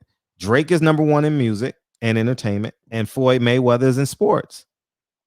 That doesn't happen that's not the luck of God. That's genius. Right. Give the man credit. Right. He's a genius at what he does. So I can't see him missing a date or being in mediation on a contract he created. He drafted, just like Joe Biden drafted. You know what I mean? So, anyways, man, that's I understand, bro. Yeah. And Wilder a guaranteed money maker. Like you put him on a card, or you have him as a main event, you gonna make money. You know what I'm saying? So I don't see why Al Heyman will let anything slip with that, or right. even consider letting Wilder go. You feel me? So right. I understand, man. But I'm gonna let other people call in. I appreciate you all the time, man. Keep New York safe. Yep. All right, bro. Raised like Jesus, played like Moses. What's up? Hey, what's going on, man? What up? What it do, money? What it do? Not much, man. Salute to the chat, everybody. DMV. First thing I wanted to say was the brother brought up was talking about Black consciousness. You know what I'm saying? My personal feelings on Black consciousness is that something that you have to live and know for yourself. Because a lot of people are. You look at a lot of these platforms, you see a lot of people that are acting like nothing more than preachers. You know what I'm saying? And the same thing with going to church. You got to bring your own Bible and read your own Bible. You can't sit there and listen to everything the man behind the pulpit say, because you hold it right in your hand. You can read it for yourself. This man tell you, he tell you whatever. But I'm going to prove everything you say. I want to, verify first. You know what I'm saying? And it's the same thing goes with this with there's a lot of pro-Black folk. You know what I'm saying? You can go on YouTube and you can find a lot of them that you know are scammers. And we know, I'm pretty sure everybody can name off a few. So that, like I said, that's something that you have to live for. That's something you have to live for yourself. The other thing is the Wilder fight date thing or whatever. This remind me of Lennox Lewis and Asim Rockman. And Lennox Lewis took Rockman to court. Yep. And I think the argument was that at Lennox Lewis's age at that time, that if he didn't get the rematch that was promised him, that because of his age, he may not get another shot. And what Rockman was doing was a detriment to his career because it was a agreed upon rematch, and Rockman was trying to get out of it. And as far as them saying, it was the contract was expired. Honestly, who cares? Two grown men made an agreement and shook on it. That's bigger than a piece of paper. If Tyson Fury got any sense of testicular fortitude or any type of honesty about him or anything, make the date. When the world's Wilder, make the date. Don't be late. Mm-hmm. I forgot the rest of the part, but you know what I'm saying. Yeah. You know what I'm saying? Make the date. Don't be late. Get up in there and show us that power that you had back in February. And procreate. That show us that power again that you had back in February. I'm gonna tell you this: even if he don't fight Wilder, he's still on trial because if he fights somebody else in December, he better do the same thing he did in February, or we're gonna know. That's the proof we all waiting for. If he don't fight Wilder, he fight this other dude, and we see that them gloves ain't flopping, that he ain't hitting with no type of power. He can't get the guy up out of there or nothing like that without cheating, like without doing the stuff that he did to Steve Cunningham, held him and then hit him. Steve Cunningham fought that. They wouldn't overturn it. They wouldn't overturn because he cheated in there. And the ref Eddie Cotton said that Tyson Fury was the dirtiest fighter he's seen since Andrew Galata versus versus Bo. He said nobody's been more dirty than Tyson Fury. He said, and I had Andrew Galata twice. And he said he's worse than Andrew Galata. So, I mean, like I said, man, screw whatnot that it's the contract is expired or whatever. If it drew legs, got up and walked, or if it jumped in another drawer, who cares? There was a agreement between two grown men. That's all. That's all need to be said. Two grown ass men. Right. Damn, that's enough said. We ain't even got to get to the legal end of it. Just two men having a conversation and getting it done. That was made a year ago. You're right. Boom. Exactly. I mean, there it is right there. There it is right there. Contract getting a piece of paper. That was two grown men. They shook hands. They shook hands, looked each other in the eye, and said, "This is what we're gonna do." I like that better. That hit the nail right on the head. But all right, fam. Appreciate you. I just took all that snack products, man. My light's starting to get dim. Oh, okay. You going to bed? Now I'm gonna go lay down. Appreciate you, man. Take this hot ass hoodie off. Fighting to this day. Andre, can a mediator force Fury out of the UK to come back to the United States and fight if Wilder win? I mean, he got American companies. Shit, you put an injunction and a suit against Disney and Top Rank and because keep in mind it's a rematch, right? So if it's a rematch, you have proof of concept. And what I mean by proof of concept, Deontay Wilder can say, here's my check from the last fight. Here's what you're costing me. Whatever, X amount of millions of dollars. This is what you're costing me. Bob Arum don't want to pay that bill. Neither does Disney or ESPN is a subsidy of Disney. So Real Rap, you ready? You ready? Welcome to the show. Oh, That's not my intro. Oh, I keep on forgetting. Damn. Are you scared Negroes? So, all you scared to death Negroes. What's up? All right. Salute to Barbershop Conversations. Salute to Fred. Fred, I'm gonna just get it out the way, bro. Yep. When you get tired of a nigga, you start yawning on the nigga. I'm really engaged, but y'all are seeing me in real time, nigga. If I got a yawn, I got a yawn. I'm really be pausing on niggas though. You do be pausing. Like when you ready to get rid of a nigga, he'll just be talking. Like, maybe it's something I don't know I do. I'm gonna have to pay attention to it'd be like, Fred, what you think about that, Fred? This is you. I can't see you, but I get it. All right. Exactly. So anyway, all right, man. Let me get straight to business, man. I don't give a fuck about the opinion of a great fighter that turned into a coon. You know what I'm saying? I'm not gonna call Ward a bum because he was in his time. He wasn't a bum. He was not a bum. I never call him a bum. I said I will not call him a bum. Hell of a fighter. No, he was a great fighter, man. But just like Floyd, you know what I'm saying? I gotta compartmentalize the love that I have for the skill of the fighter and for what the fighter did.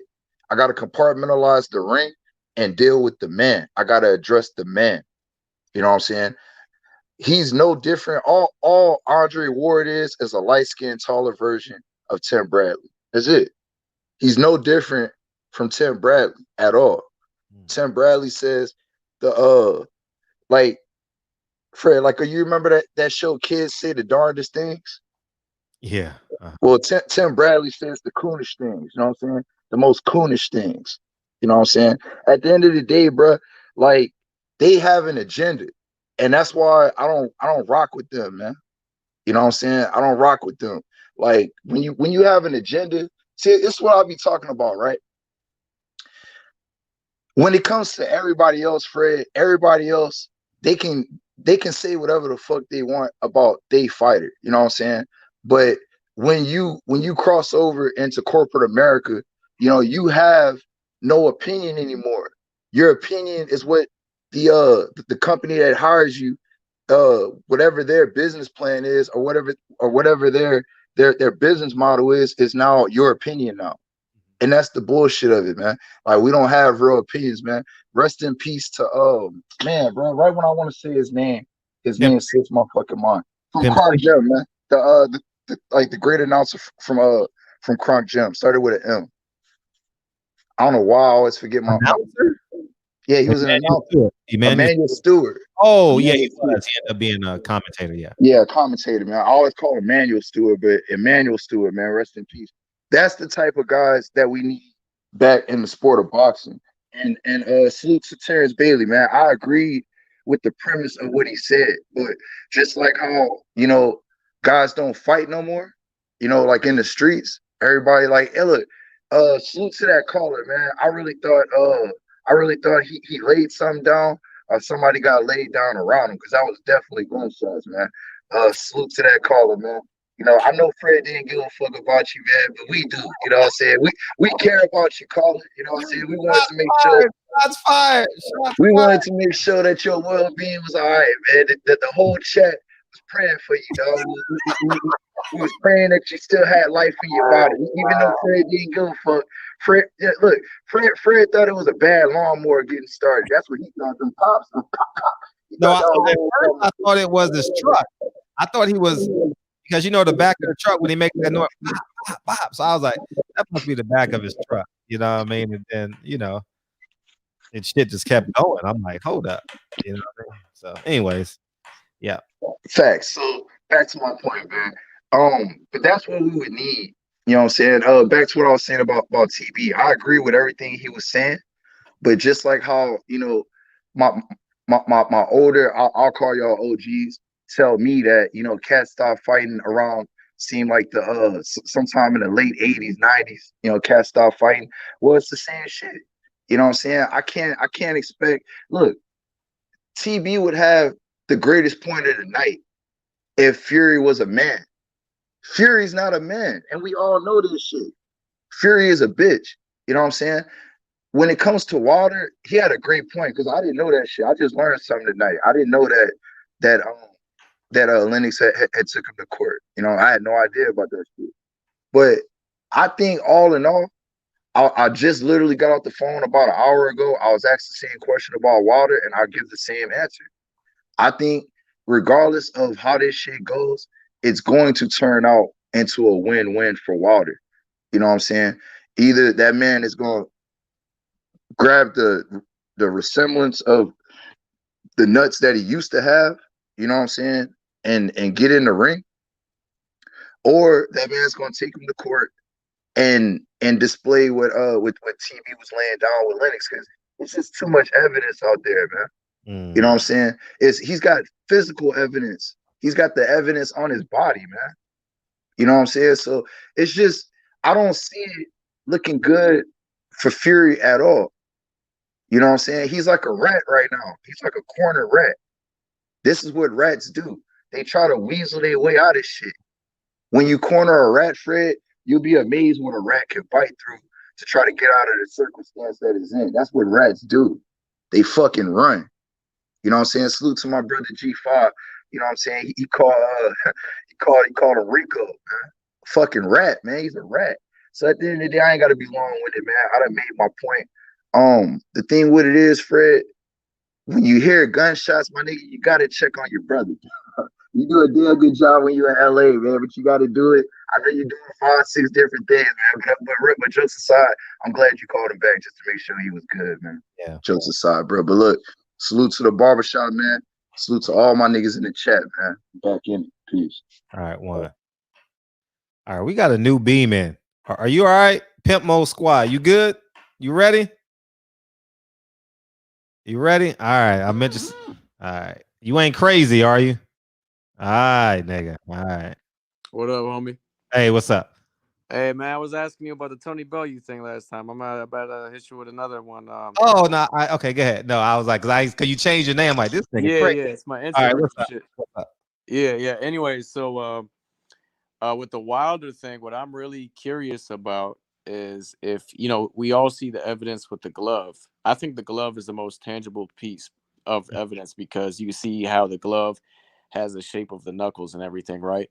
Right. So Wilder's talking about getting payback and that one like crazy video that he has, right? So if he like what I'm thinking is what is payback is like he gonna take it to like state court in Nevada or federal court, or is it gonna be with NSAC, whatever court proceedings they have? And if he does that, do they make it a no contest, on the record?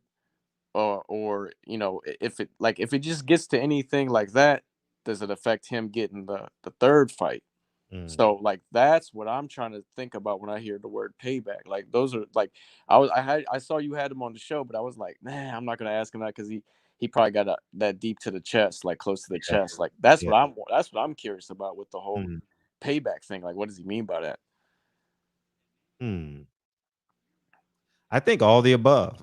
I like go as far as you can legally. I definitely would, and if that doesn't work, then I don't know, you put the law in your own hands, you know what I mean? Like you pull a Shannon Briggs on him, you know what I mean? Let's go, champ. Let's go, champ. Right. But no, I'm curious, like if that I don't think that'll be successful because in boxing, they don't want you to know how crooked it is. Like because it incriminates the whole system if he gets this. It does that. And Right. then also it could take Tyson Fury out the sport. Because you He got deserves cats. to be out of it. He deserves to be out. You got cats failing for clenbuterol and they get the slap on the wrist, and you got Jarrell Miller, whatever's going on with him. Right? But I think They cracking on you in the chat, dog. They No, cracking. listen though. But the gloves, Uh-huh. fucking gloves with I don't know if it doesn't have padding. That's worse than steroids and all of that shit, if you ask me. Absolutely. Because you can't really substantiate or quantify like, how much steroids does. I don't know. But gloves, fighting a motherfucker with gloves that don't have padding is almost fighting a motherfucker with like no damn gloves on. Facts. This shit's dangerous, bro. So I want to see what Deontay does with that, him and his legal team. That's the most curious thing. I'm definitely interested in that. Me too. And I want to see how long that shit takes. It's not going to be no 6 months. I mean, for all we know, he might get the third fight and then they finally settle this thing in a year from now. But I want to see if they're proceeding with that, going that route, if it even allows him to get that third fight. That's what I want to see. I'm anything else, all that stuff is background noise, like right. Wilder fights or Ruiz or whatever. In the meantime, it's all background noise to me. Right. Pretty much it. Yeah. You ain't saying nothing but the facts, but we got to see. I'm interested to see what happens in 30 days.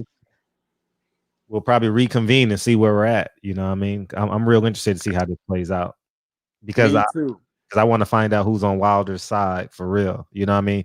Because there's going to be a discovery phase too, especially if it goes to legal, and those are emails and DMs and text messaging, phone calls. You know what I mean? So yeah, and then Aram opened his mouth. He said Fox and ESPN said that football interferes with it. So if he opens his mouth and admits to something like that, can they use that as evidence to say like, hey, they're the ones prolonging it? Sure.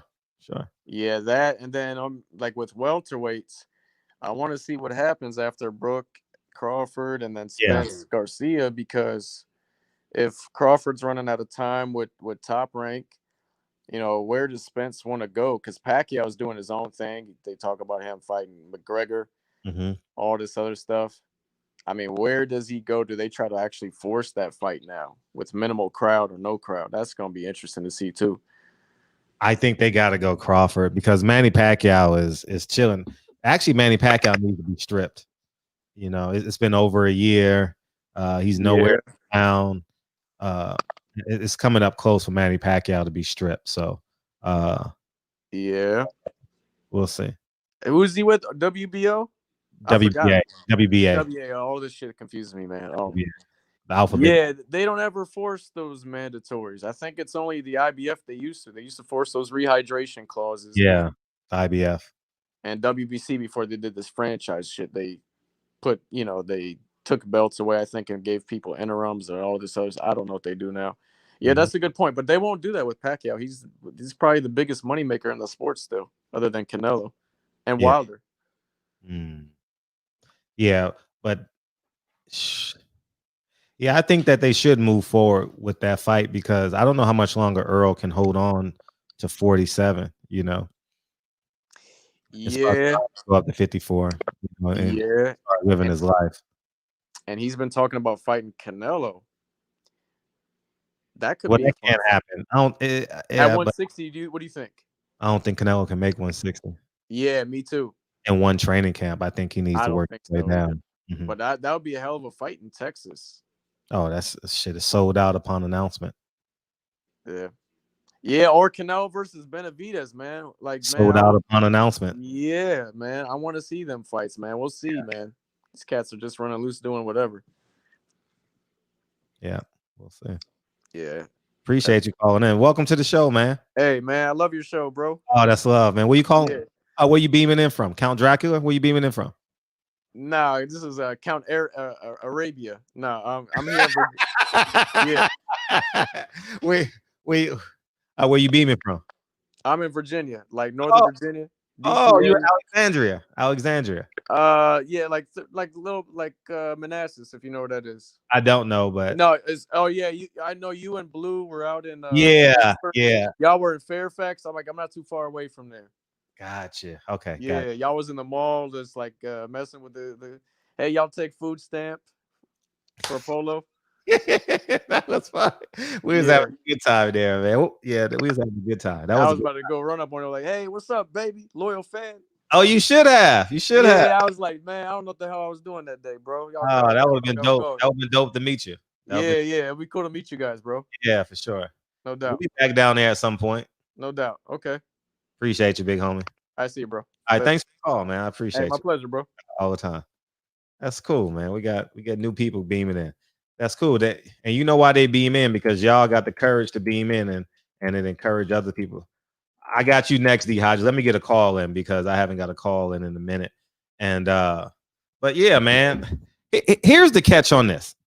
And I need you guys to follow me because Fred not just tells the truth. You know, sometimes when I'm hanging out, you know what I mean, and I'm playing pranks on my drunk friends, you know, I might lie a little bit. But at the end of the day, Andre Ward is worried about Terence Crawford. He's worried about Errol Spence and what they doing, right? But at the end of the day, Andre Ward is arguably the worst manager in boxing. Oh, Fred, you can't. How can you say that? I'm gonna prove it to you. Shakur Stevenson is his most notable talent, right? Right? His most notable talent. 126. He couldn't get Oscar Valdez, right? So what Oscar Valdez do? He released the belt, and then Shakur Stevenson gets that belt, right? Then he moves up to 130. Oscar Valdez moves up to 130. He loses his opponent December 12th, which is Burchell. Andre Ward is an employee of ESPN and a manager of Shakur Stevenson, right? Shakur Stevenson is currently at 130, and he says, I'll fight you, Oscar Valdez, on 5-week notice. Andre Ward is an employee of ESPN and manages a fighter at ESPN. His one job for Shakur Stevenson is securing the best fights for his client, for his talent, and he can't do it. This is the second time in 2 weight classes that Oscar Valdez has eluded Shakur Stevenson. Andre Ward needs to focus on being a great manager. Andre Ward needs to focus on the career of Shakur Stevenson because Shakur Stevenson is missing so much name cachet and so much name branding, missing all these great opponents or adversaries or people he can fight. Storylines builds brands too now. You understand? So the same people that's rooting for Oscar Valdez and the same way how they brand that fight, you know, Oscar Valdez was a Mexican Olympian, if I'm not mistaken. Shakur Stevenson, American Olympian. Andre Ward, American Olympian. Reynoso, Canelo, they represent Mexico, you know? So Andre Ward just needs to focus on his talent. Because if Errol Spence is not the big fish, in terms of managing, Andre Ward is a goldfish. Because it seems like the goal of his people that he manages is to eat little fish. Simply put, man. Word up. What's up? What's up? Can Wilder use Breland stuff with the water in court? What do you think? He can use that. He can use everything he wants. Hopefully he has the evidence. You know what I mean? He has the evidence. You know what I mean? So let me take the next call. I'll go to D Hodges. Fuck it. I had him waiting. So, all you scared to death Negroes.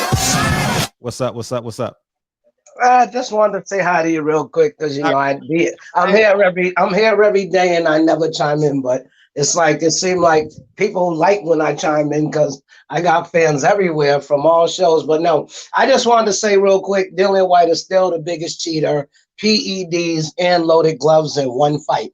I don't care. You can't beat that with a bat. That is like so crazy, but they sweep that under the rug and he's still getting fights and all that. He should have been banned. And I got Terence Crawford over Brooke, and I got Errol Spence over Danny Garcia. I love you. I'm back in the chat, bro. I appreciate it. Love you too, D Hodges. Yeah. It's not about ducking anymore, guys. It's not about ducking. The guy's been in 2 weight classes. Go get the fight. Your job is to go get the fight as the manager. Your job is to go guarantee the opponent. He's fighting. Shakur Stevenson is fighting some guy 20-something and 2. You know what I mean? Like, God damn. Like, when is Shakur Stevenson going to get a fight? When is he going to get a chance? Bob Arum said he wasn't ready then, so he's not ready now. Y'all got to help me out with this shit, man. Shit ain't adding up over here. It ain't adding up, Andre Ward. Mr. Ward, it's not adding up, man. It's not adding up. Focus on being a manager. Focus, focus, focus. You know what I mean? He want to be the biggest personality. Man. And by the way, I watched that I don't want to think I'm coming down on him, but I watched the Relentless for Terence Crawford. The production of it was cool. I like the production of it. I wish they would have added more transition shots besides the cornfields. I think they went to that too much. Maybe they should have went to and this is me being biased. Maybe they should have went to Malcolm X's first home. And maybe they could have went to Warren Buffett's childhood home. You know what I mean? Some more Omaha landmarks, you know? They showed the cornfields. Maybe they could have showed the University of Lincoln, Nebraska. You know what I mean? But the questions, he did the same interview for his last fight. He did the same exact interview for his last fight. It was no new information that I was like, it was like, I already heard Terence Crawford say that, you know what I mean? But at the end of the day, after this fight, I'm going to be proven right once again with Terence Crawford because there's no other opponent he can fight because you got to go up from Kell Brook. Yeah, who gives a fuck? You know what I mean? You know, so it is what it is. Yeah, that shit was trash, wasn't it, Reg? That shit was who's gonna win? Roy John? I don't know. I ain't watching that shit. I ain't watching it, dog. I'm not even promoting it. You know what I mean? They got a Black Lives Matter belt they need to worry about. I don't care who wins that shit. I honestly don't. My nigga, this is dedication. This is anti-hesitation. It's a real nigga celebration. What's up, big homie? What's up, man? I had to call in, man, to clarify that I wasn't the only one that thought that Relentless shit was doo-doo, man. It was trash. Man, that shit was horrific, man. And I was saying, man, Bud need to call in and tell them to. Oh yeah, you did say that on the show the other night on Trill. You did say that. I saw your comment. Yeah. Uh-huh. Yeah, he need to go ahead and scrap that, man, because it did nothing for him. And then they turned it into a replay. It was like a replay of a damn fight between him and Thomas Delorme, a fight nobody in the history of boxing even think of anymore. Right. So I'm like, man, what's their consideration towards this dude, man? I mean, it just shows how they just don't give a damn. And I remember Bomac was on Trill talking about, oh man, y'all got to check out this piece of Bud where he opens up. Y'all think he don't talk and he opens up, and they spend like 8-10 hours with the dude. And I'm like, out of 10 hours they spend with this guy, they take 15 minutes of the 10 hours and apply nothing to it. Mm-hmm. Nothing that was favorable to this dude. So it just shows they don't give a damn about him. And then they fill it in with a whole damn fight. Like how much more can you disrespect the guy? Mm-hmm.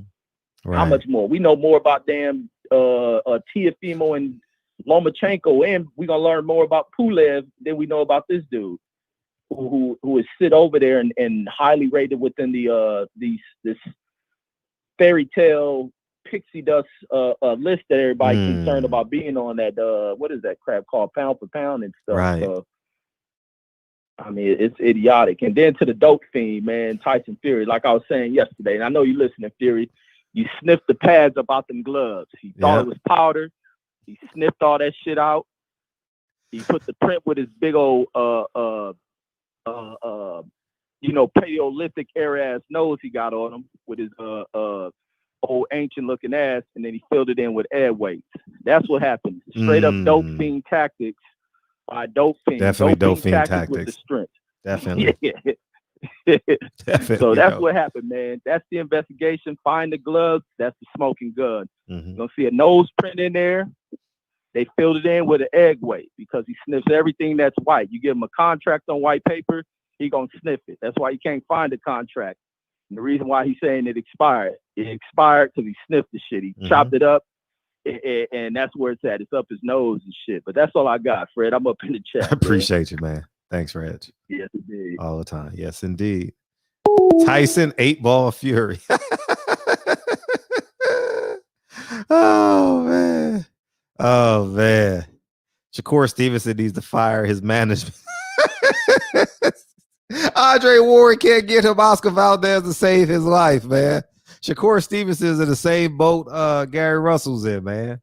They just need to go fight each other, man. Just go. I'm telling. When they gonna start listening to me, man? I suggested that shit probably a year ago. When they gonna listen to me?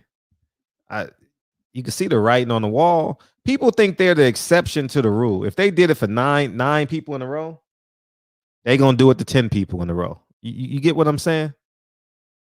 So at the end of the day, man, I think it's in y'all best interest. All right. Trust the tea leaves. You know what I mean? Trust the tea leaves. You know, they ain't going to deceive you.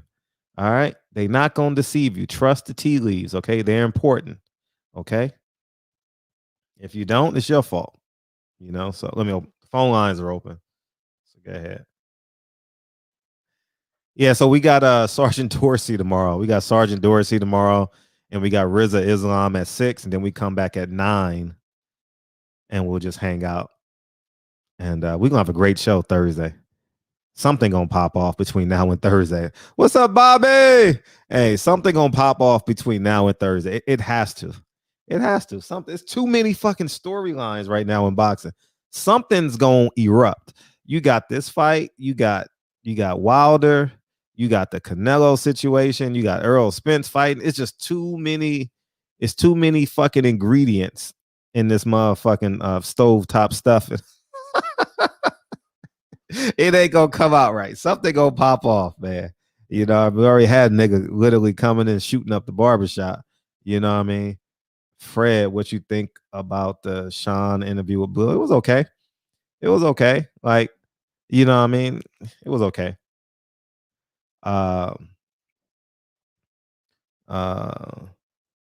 It was let's see. He said every welterweight beats Jamel Charlo. Man, you just gotta let them just be on their own, man. You just gotta let them be all on their own. You know what I mean? Let them be. Yeah, and he ducked Ennis. Yeah, he ducked Ennis. You know what I mean? You know what I mean? So I'm gonna leave them on Fantasy Island. That's what I'm gonna do. Let them be. You know what I mean? He's part of the media. Let him build his own platform himself.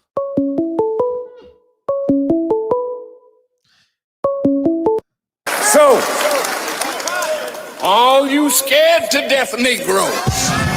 Hey, what's up? What's up? What's up? What's up, Fred? What's up? I'm chilling. Well, my light ain't on, man. I mean the barbershop thing. Oh shit! Yeah, you know that you know that's a penalty now. Damn. Now you know what happened. I walked in here at 8:54. I walked in here at 8:54, and a nigga was rushing. I'm gonna keep it 100 with you. The kid, because Kennedy wanted to sleep with Lincoln tonight. You know what I mean? And I was like, oh, okay. So that was it. That was keeping a buck with you. So I got downstairs at about 8:54, and I'm rushing. I got to put the iPads on the charger. I got to connect the computer, cut all the lights on, and I simply forgot. Yeah. What movie we decided on? The one we ain't decided on the movie. Yeah, you got to. All right, tomorrow we got to come in with the answer. Okay, fuck the bullshit, because I get excited for these fucking movies, man. We got to come up with a movie tomorrow. Okay. All right, a movie tomorrow. We are deciding, and 2 Thursdays. Wait a minute, that's not on Thanksgiving, right? Tomorrow is the what? Tomorrow's not Thanksgiving. No, but 2 weeks from tomorrow. Oh, 2 weeks. I didn't hear that part. Yeah, I think that's putting it close. I think So we'll do it the week after then. No, so because Thursday, I don't think I'll probably come on Thursday night. You know what I mean? Because I'll be full, and you know what I mean. So I'll probably come on Thanksgiving night because everyone had the itis. So fuck, y'all might as well just come in here, eat your sweet potato pie and your whipped cream, or with your whipped cream. You know what I mean? And you know what I mean? We'll all have itis together. You know what I mean? Yeah. Why we can't get the movie Old Girl was recommended last night? What's that? The crackhead. No, you recommended it, not her. You recommended it. You don't let me get away with shit, for it. That's why it's like you keep notes of it. Like, soon as this nigga say stuff, I will correct her. No, she was recommending that shit, man. Yeah, she cool. Or some sweet potato poon. We got to get some sweet potato poon. Yeah, I'm gonna show y'all what that look like. Yeah, I remember that came up in the conversation that we was having on one of the shows. All right, tomorrow we're deciding the movie we're watching. I'm glad you brought that back up, because I simply forgot. See how important y'all are? See how important y'all niggas are? Because I simply forgot. So tomorrow, okay, and then we'll have 2 weeks from Thursday to watch it, and I'll see if we can get someone from that movie to come in. That'll be fun. But it won't be her movie. It won't be her movie. Hey, we might have some great guests coming in the next couple of weeks, dog. Man, or the next month, I should say. I'm working. I'm trying my darnest. You know what I mean? Yeah, J.A. Don't forget to bring that back tomorrow. Fresh is a great Fresh. I love that movie, Fresh. What's up? Go ahead. I was saying, with the people coming in, I was hoping some of these fighters would come and make an appearance. Like you said, it'd be good promo for them, and answer some hardcore questions that us boxing fans have for them. I mean, they don't have to answer, but at least they're heard on this platform. Yeah, this is a hard platform to come to, because I'm talking about as boxing, because together, all of us together, we know everything. Or not everything, but 95% of the shit. And I don't know what's going to get filtered through the cracks. I don't know who's going to ask the question. And they watch the show. Obviously, they watch the show because you can tell by the numbers. And they not ready to sit on this and knowing that Terence Bailey going to come in and ask them a question, or you're going to call in, or Reggie. They don't know. It's not a controlled environment. So it's hard to come in here knowing that motherfuckers can come, you know what I mean, can ask what they want, you know what I mean? So yeah, that's why you appreciate it. That's why you get us crazy motherfuckers in the ball. Oh man. Oh, D-Hod, did you miss Jamie? We gotta get her back on. I've been going to her channel. She's been having some good content. Yeah, she has good content, don't she? She need to come on here so she can build her platform bigger, so she can get more subscribers. I think she have a core female. She has a core female following. Yeah, she does. No, girl talk. They've just been talking a lot of relationship stuff and all that. I think she's trying to work the angle for it. I don't know, lady. Maybe. No, but it'd be good content. What you calling for, by the way? Because we ain't got nothing you talked about. What you calling for? The movie night. Oh, okay. You did talk about it. And you shot it down once again. I didn't shot it down. I shot your movie. Oh, girl, don't have to really see that movie, man. You not taking it serious at all. Shit. We need to watch Cooley High. That's what we need to watch. Oh man, you just wanted her to see the ending again. Start crying and shit. No, I don't want to cry. I ain't gonna cry. Yeah, but that either Cooley High, Cornbread, Earl, and me. That's the two choices. All right.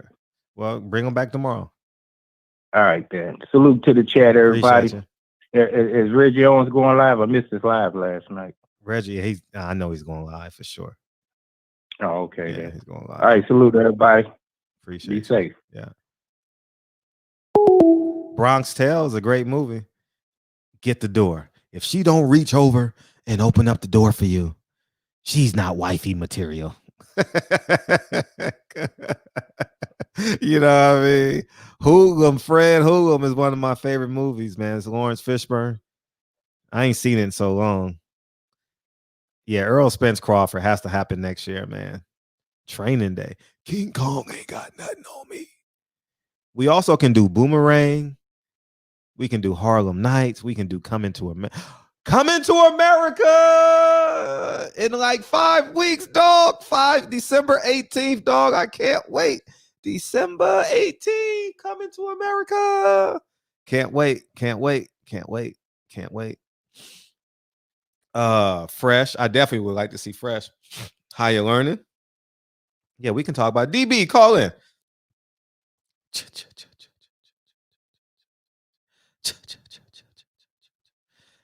That nigga want to see Freddie's Dead 1, 2, 3, 4, 5, and 6. Harlem Nights. Yeah, we can do Harlem. Whatever y'all decide, I'm cool with it. Whatever y'all decide, we watching. You know what I mean? Fred, your birthday November 17th. Just saying. What you want me to do about it? My nigga, this is dedication. This is anti-hesitation. This is a real nigga celebration. You want us to pitch in and get you a Bosley account? What you want? Yeah, I'm with it. Yeah, okay. Bosley account for the nigga real rap. Yeah, I'll support it and shit. You know what I'm saying, I'll throw $5 down on it real quick. We'll put 5 on it together. What's up, man? Yeah. Oh shit, man. You know, I'm thinking South Central. I'm thinking Boys in the Hood. Boys in the Hood, dog. Hey, if we do Boys in the Hood, I'll take you by all the landmarks. I'll do videos on like 3 or 4 landmarks. I promise you. I know where all of them at. I know. I just. You mean for the other people in here? For shit, you? not for me. For you? They filmed that shit on my block. They did? They shit on your block? Oh, that's dope. That's dope. Yeah. Mm-hmm. Yeah. Oh shit! On 2 blocks, they used to stay off on Montclair and 7th Ave and shit between and on 30th between 9th and 10th. You know what I'm saying, before moving across. Menace to Society. Oh, we need to watch that. Oh yeah. And the same thing. Menace was over there too. Same. They had them all on the same block. Yeah, I think those houses got to get registered through. I think a lot of them get registered through. What's the name of that damn high school over there off of Figueroa? Like Figueroa and Jefferson.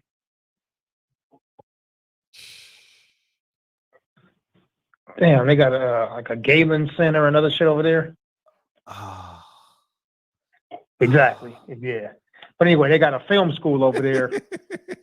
Yeah, everybody confused and shit. Like, what's going on? They got the film school. I think it's George Lucas or whatever. Yeah, it is. Spielberg, whatever. Yeah, they film school. They have a bunch of different homes registered for films. You know, they go register and they give them money and they could move stuff around or whatever. But I think those houses on that block, had registered. That block had several houses registered to the school. So yeah, whenever they started having these dudes, and that's where John Singleton went to school too, film school. So they got basically the whole city sold up. So they could film any and everywhere. Eli Zachary said Jason's lyric. Yeah, that's a good one too. We got options. We got tons of options, y'all. We got you guys are more than welcome. Keep picking them. Sugar Hill. I wanna chill, baby. Sugar Hill, baby. On Sugar Hill. Yeah, let me see. I forgot who played Kane. Oh no, that's something else. Yeah, but we need to. What we need to do, what you need to do on your Instagram or something, just make a list of 10, and then we just go back. We already saw New Jack City, D. Hodges. Yeah, we need to see those and just go backwards. D. Hodges funny as fuck. All right. Yeah, that nigga stupid funny. Okay, so tomorrow we'll make a list of 5. Okay, we'll make a list of 5, and we'll pick from the 5 on Thursday. Is that fair? And I'll post it on my Instagram. Yeah, we'll do it like that. Okay. Penitentiary 5. Shit, we got to get to 5 first, nigga. Shit. Shit. Why don't we enjoy the first 4 first? Or if there was 5, I don't know how many it was. I was a little nigga. Well, I'm still a little nigga, but I was a little word nigga. Jarvis said Sugar Hill also. Yeah. Mike Weary said Love Jones for the Simps. So can I have 2 titties at the side of ass? He's naming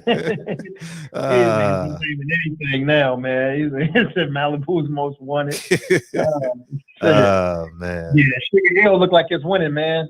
Marcellus Thomas put that. Yeah, in Sugar Hill. I mean, hey, shit, I'm with it. The Wood, we can go.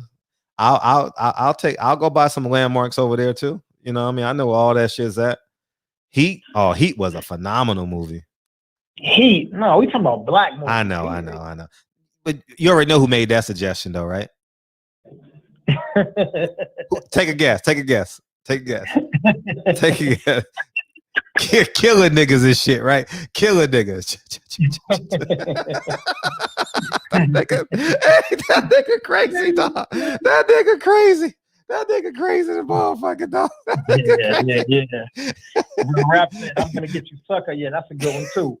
Yeah, that nigga gonna be like, you want to watch Hannibal?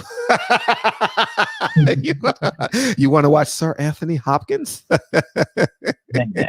Nah, Heat is a great movie too. Yeah, Heat was like one of my first movies I understood. You know what I mean? Like I watched all that shit as a kid, but the mafia movies, that was like one of the first ones I really understood. That was like 1993, 94, if I'm not mistaken, somewhere in there. I feel like I was in the 10th grade, 8th grade where I understood it. So yeah, we talking about black movies, man. I know, I know. So yes, all type of crazy shit. Yeah, no, yeah, Heat is LA downtown area and all of that. Yeah, somebody said across 110th Street. Yeah, but I think the goal was for us to get melanated folks on the screen. That was how it all started. So yeah, you remember how it started? I remember how it started. Yeah, Asia Math, right? No. See, damn, every time I'm the beginning of something and shit. Every time DB the Genesis and shit. How did it start, man? For historical references. How did it start? Historical references. So I was talking about my mom and her sisters and everybody, and my grandmother and them all came down from like Guatemala and Belize and shit. They all sit around and watched the 5 Heartbeats. And I told you that I didn't see it. And everybody went crazy. Yeah. He said, "Oh yeah, we need to do a movie night." Man, I love movie nights, dog. I get I get so excited because I buy them on YouTube, and I be like, man, I be enthralled in a movie, man. I can't wait to talk about this movie. So I'm all in on that shit without hesitation or reservation, man. I'm trying to get Ice Cube. I'm working at Eli. I'm doing my best. So I'm not doing my best. I let me recant that. I'm doing it. All right, because my best me, I'll be driving around LA. So, Yeah. but yeah. Tell him Jason G. Tell him Jason G. Uh-huh. Yeah, you know, never want to give me my visa and shit. It was DB and Patty Dean. Yeah, no, you said Patty Dean. Tell him about the movie. Oh yeah. PD thought I was joking around, so Mhm. yeah. Yeah. But, yeah, she's awesome at getting guests too, so which is awesome. You know what I mean? So yeah. Mhm. Yeah, you deny all of mine and shit, you know what I'm saying? But oh my god. Yeah, we're gonna in 2021. We'll make time. Motherfucker. Yeah, no, man. So Ice let's Cube go. would love to come on. And here's the catch. When we do that the gentleman from Florida, he wanted me to talk about what I create. And so it's called DAMP, DAMMP. And I'm gonna be saying this shit a lot on the channel because it's in my heart. So we got Detroit, Atlanta, Miami, Madison, Wisconsin, and Philadelphia. I think we can convince these 5 cities to vote as a block. And if we can convince these 5 cities to vote as a block, we have the keys to the White House. Democrats cannot become president without these 5 cities. So if we have these 5 cities on lock and voting as a block, guess what? We got the key to unlock the White House. And that's it in a nutshell. So I'll be on the East Coast this time next year. I'm gonna do it cyberly for the first during COVID and all that. So, Champion Heart, you got a joke? You want to hear it? Yeah, let's do it. All right, let's do it. Beam in, nigga. Superfly 2018 or Superfly 1978? Which one? Shit, the classic. I want to see one of the. That was filmed in Atlanta. Mm-hmm. The new one was. Yeah, no, I saw about 10 minutes of it. I wasn't. No, it's not a good movie, but it's Yeah. 1970. I don't know if it was 1978, but I went with it. 1978 version. Yeah. It's so many movies, man, that I just want to. Life? Oh yeah, we can watch Life. I still never seen the whole movie though. Y'all niggas be cracking jokes on me. I've never seen the whole movie of Life. Damn. Never ever in my whole life. You telling me I gotta see the 5 heartbeats and you ain't never seen Life, man. So when niggas be talking about Life, I just pretend like, yeah, I know. Yeah, I got that shit is classic. I know. I went to the movie. Who's the other comedian with Eddie Murphy? Who is it? Martin Lawrence. Martin Lawrence. Yeah. Yeah, Bernie Mac and the motherfucker too. Yeah. Damn, what's her boy name? He got a girl name. What the fuck is his name? Not Patrice. What the fuck this dude name is? Yeah, he died. Patrice. No, not Patrice O'Neal. No, but shout out to Patrice O'Neal, Elephant in the Room, one of my favorite stand-up pieces. Love that shit. Yeah, Patrice G. Yeah, he's one of those dudes too. He was born to be a comedian. You know what I'm saying? When the dudes start talking, you just start laughing. 1972. That's Superfly. for real. That's that same shit. What? Superfly, 1972. Tracy Morgan, Jamie Foxx. You know the chat is telling us who's in the movie. Oh, okay. Superfly. Jamie Foxx. I ain't seen it. Jarvis ain't never seen The Color Purple. It ain't worth watching. No, hell no. We ain't not finna watch no. Fuck all of those movies. 12 Days a Slave. This is what I want to fucking tell you. I'm glad you on the phone, dog. Guess what I found out today or yesterday? It was today or yesterday. And I didn't even know this shit. Khalid Muhammad is buried in the same cemetery as Malcolm X. Shit. I didn't even know that. So you got James Baldwin, Khalid Muhammad, Malcolm X, and Aaliyah buried in the same cemetery. But so the next time I go after COVID, I'm going. Obviously, I go every year to Malcolm X grave. So I'm gonna go visit Khalid Muhammad's gravesite. I'm gonna find it and look for it, and I'm gonna do some more research on him. But yeah, so I thought of you. He's buried at Ferncliff Cemetery with Malcolm X. Yep. So just so you so where's Malcolm's grave at? Or it's in Pinewood. It's on Pinewood Street. Yeah, but it's a stone, right? It's not in the ground, of course, right? No, it's in the ground. What? Yeah, it's no headstone, no nothing. No, it's a headstone, but just the name headstone. You know, the normal. It's not like for a person of his stature. It's just a regular one that you see in a regular cemetery. You know, 1 foot by 1 foot, whatever it is. 1 foot by 12, 2 feet by 1 feet, whatever it is. You know, with him and Betty. Yeah. Yeah. Damn. Yeah. Okay. Yeah. Okay. So yeah, it's open to the public. Yeah, I go every year. Every fight in New York in the spring or the summertime. I try and go around May, for obvious reasons.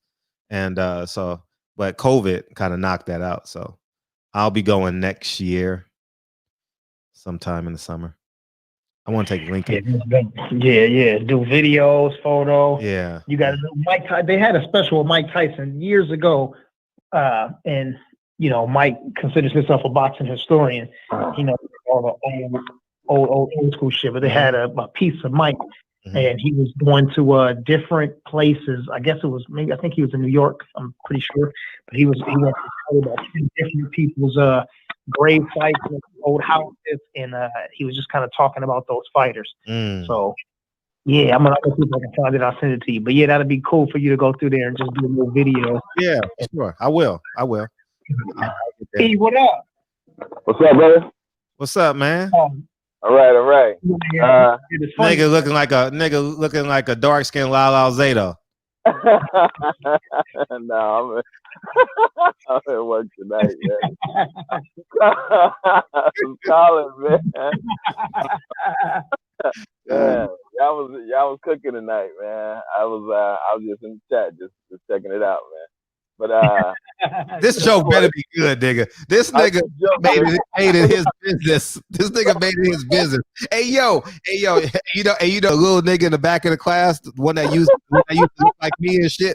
You know, hey, I got a joke. I got a joke. Check it out, right? Check it out. I didn't tell you about the time I went skydiving, right? So, me and my boy, he go skydiving, but he got like a real bad studying problem. You know what I'm saying? So I'm like, bro, you gonna be all right? He was like, yeah, I'm gonna be okay. So we get to the skydiving place. You know, they give us a class. And they tell us, you know, when you jump, count to 10, pull the chute, right? He said, anything after that, that's your ass. I said, all right, cool. So I tell my boy, you all right? You gonna be able to do that? He goes, yeah, I'm good to do that. So boom, I jump, count to 10, pull my chute, I'm good. My boy shoots past me. Two. I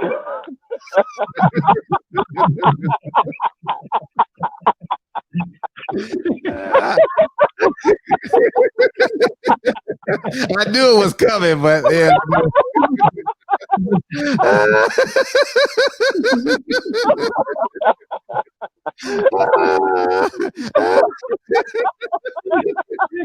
Oh man,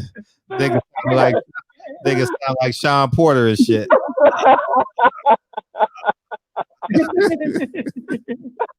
Oh man, that's funny, man. I'm out, man. Let me get back to work, right, man.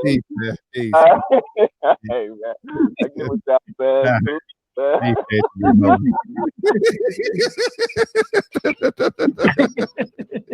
Oh, you funny ass nigga. That was funny. We needed that too. Ooh, sigh.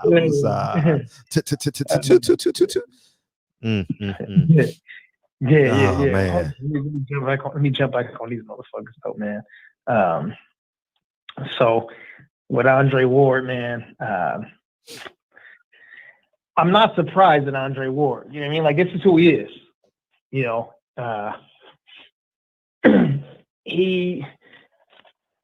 even though his skin came out on the darker side, his the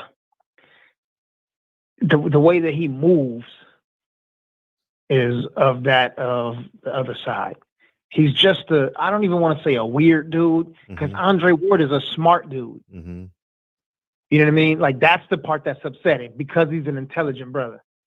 You know, Tim Bradley is just, you know what I'm saying, he on coke. He a weirdo. But Andre Ward, that's the sickening and the sad right. part of it. Right. He's calculated. He knows that he's extremely calculated. Think of any time in Andre Ward's career where he did something that wasn't calculated. Every single move that he made from the time he was a freaking teenager up until the time he retired, every move was extremely thought out. He didn't say anything. He never went against what they call the apple cart. He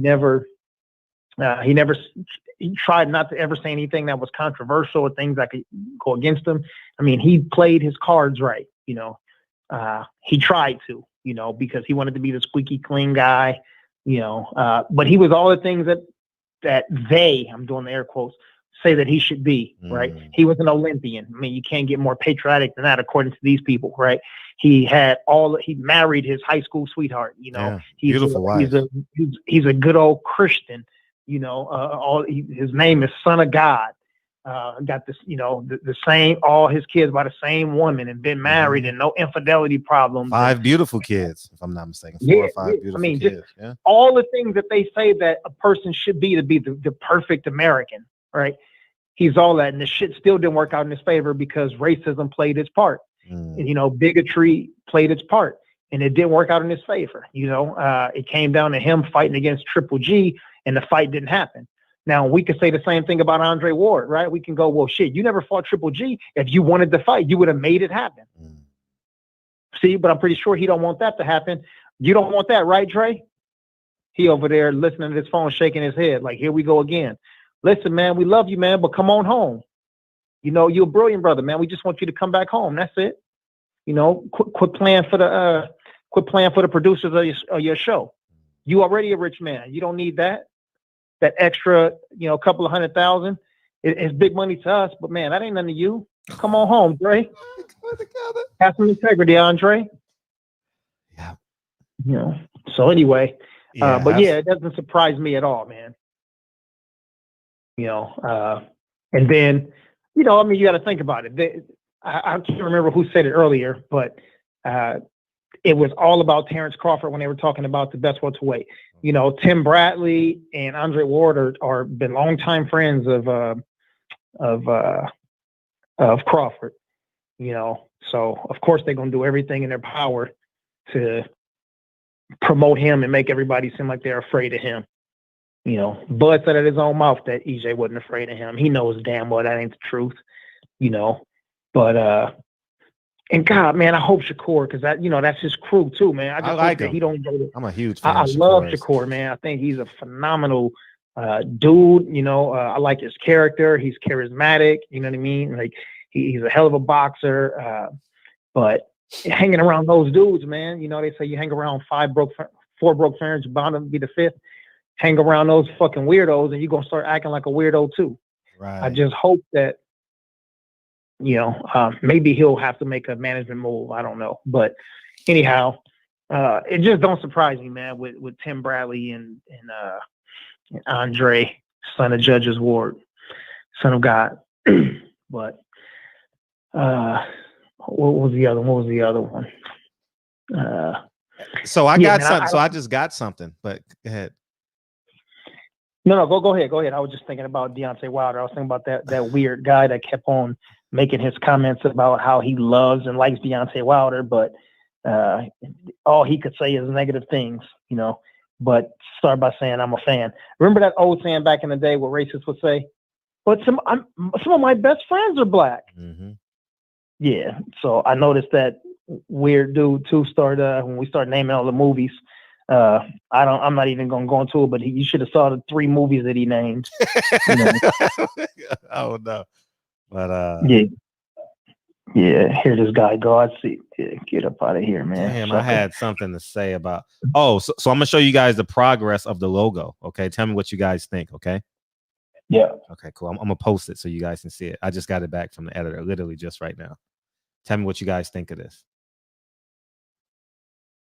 Let me cut this up.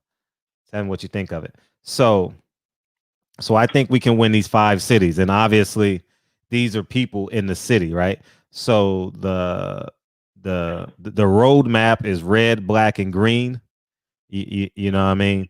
And so obviously the pictures of that city is going to be someone substantial that made an impact on that city. So you got Trayvon Martin out of Miami. You got Martin Luther King out of Georgia, Atlanta. You got Harriet Tubman, out of Philadelphia. The Underground Railroad went through Philadelphia.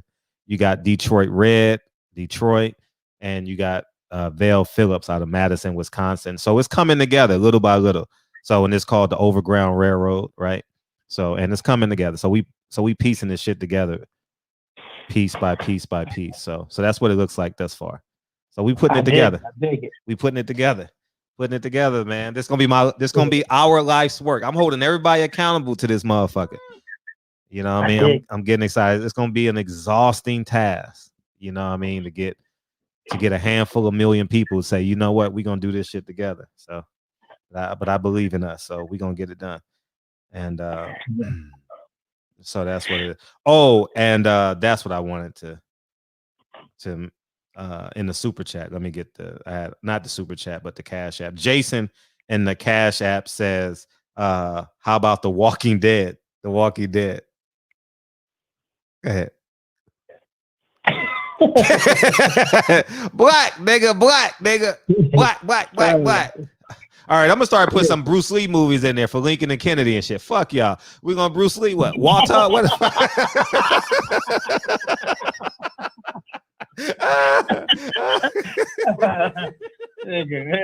Maybe Dre want to join us. Crouching Tiger, Hidden Dragon type niggas and shit. You know what I mean? And Jason Graham hit me too. Let me get Jason Graham, man.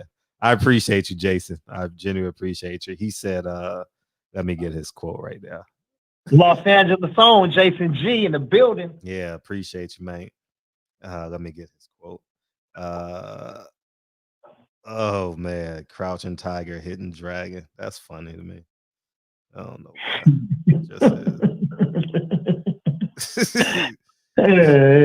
why. Whatever. Jason Graham. Oh, he said it was great conversation with Taj last night. Thank you, Jason. Appreciate you, big homie. Thank you, man. Yeah, Shorty was over here. Oh, he talking about Walking Dead with Eric Griffin. I saw that. That shit was good. He was a military man. I saw that. That's what he's talking about. Okay. Hey, that is a good film. I stand corrected. I'm thinking of Walking Dead, the TV series, all that shit. You talking about the movie? Okay, yeah, shit. That's what I thought you were talking about too. Yeah. Okay. Damn. Okay. Asian Man said the Monkey King. Damn. That shit sound crazy. Thank you, Larry. Thank you, Larry. I appreciate you, man. Thank you. But you got some notes in the super chat? I mean, in the Cash App? No, he just told me he reached out to somebody. Oh, okay. All right. Let's see. Yeah, man, we got Sergeant Dorsey on tomorrow. Man, yeah, this is good. But anyway, like I was saying a second ago, I had Shorty sitting on the couch while the show was going on, and she said, she probably heard about 6 or 7 shows. She was like, I really connected with this interview, and I ain't gonna front. I mean, it was okay to me. You know what I'm saying? I thought she was cute. I thought she said some cool stuff, but it wasn't one of my favorites. But she was like, I really, really connected with this one. I'm like, damn, all right, I'm fucking with it then. So I had to listen to it again today, and this was good. Yeah, I like it. Let's see. And now it's great now, right? It's great now that you're on it, right? Yeah, damn right. I appreciate you. I appreciate you putting your drinks on ice, man, for us, man. Thank you so much. All day. Yeah, appreciate you. Yeah. Just for you, brother. You know what I'm saying? Somebody named Blood in My Coffee. He said, Kiss of the Dragon. Okay. Let me see. Reggie Owens. Come on, Reggie. You clowning, right? What Reggie said? He said, if we're doing shows, we can start with friends. How many of us have them? Friends? No, they talking about friends with them with the 5 Woods. The show that was what was the show with Queen Latifah? Living Single. Khadijah. Living Single. We're living. Yeah. So yeah. Let me see. Fred on the bongo drums, DB on the flute. I'm on the guitar, D Hodges and real rap on the microphone. That's what Picasso said. Yeah, we got a whole band in here. Man. Hey, D Hodges, man, you got to come with a story, man. Don't come say hi next time. Come with one of your stories, man. I want to hear how you fucked the crackhead, man. I want to hear about stories like that and shit. This nigga man, I was on the couch and shit. I had just got done running and shit. You know what I mean? And I was like, I got out the shower and shit. I'm giving y'all the play-by-play for real and shit. And I usually fall asleep on the couch, right? I usually fall just out of habit, right? And then you get up at 5 o'clock and you go to your bed and you're like, fuck it. So, anyways, this nigga, I'm like on the couch and shit. This nigga, yeah, man, $20 pussy, man. Oh, it's the best in the world, man. That shit was good. I was crying. That dog had me in tears, dog. And then he said, I found out it was my cousin's girl or my brother's girl or somebody's girl or somebody in my family. I had to hit it one more time. I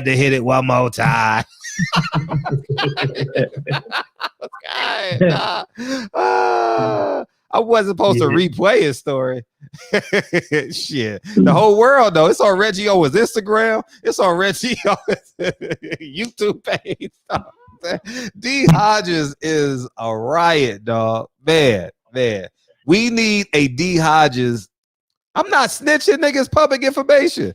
I wouldn't say it was snitching. I'm very cognizant of snitching. I do my best. You know what I mean? But I'm not perfect. 99 out of 100. You know what I mean? But anyways, that night was just hilarious. Man, I'm sitting there on my couch and convulsively laughing, like oh man, like aches and pains in my abs and shit. Like, oh man, oh my god, hilarious, man. That shit was. If y'all ain't heard that story, oh my gosh. Reg, add the link. Reggie, add the link. Reggie got damn, I hope Reg didn't lose that. Reggie got too many motherfucking videos. He got to go look for that shit. That was like 3 weeks ago. Oh my god, that was shit like 3 months ago. Damn. No, it wasn't 3 months ago. Yeah, it was a while ago. Yeah, I'm gonna find that shit tonight. I'm gonna add it to the chat. Oh my god, that was 3 months ago already. Yeah, it was a while ago. Wow. Time flies. Yeah, shit, he did hip hop for damn near a month. Shit. He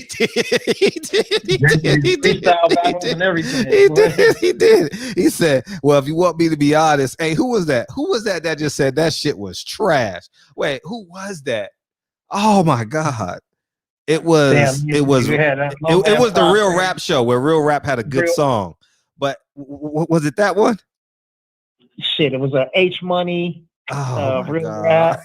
D Hodges said that shit is trash. I love you, dog. But that shit is trash.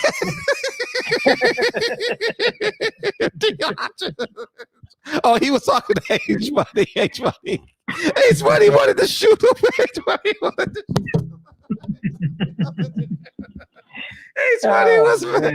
Money was livid, dog. H Money was livid that night, dog. Hey, man, get off this stage. I'm in rage, just like a lion. Trapped it. Hey, you got to bring that back. Hey, we got to have a talent show, man. Come on, man. We got to have a talent show, dog. Oh, man. Yeah. I want to see Terence Bailey juggle knives and shit. Come on, man. We got to have a talent show, dog. Yeah, I remember that shit. It was D Hodges and he prefaced that shit for like 10 minutes, dog. Hey, dog, I fucks with you, dog. You my homie, dog. Hey, but I gotta be honest, man. I gotta be honest, man. That shit had me. Oh man, ain't no show like a D Hodges show, man. Ain't no show like it, man. Oh, nigga's funny. This nigga is funny. God, that nigga's funny, man. Oh my gosh. Damn, Eli Zachary. Oh yeah, he told a story about when he was hiding under the bed while Big Dude was talking. He said, "What am I gonna do? I'm 155 pounds."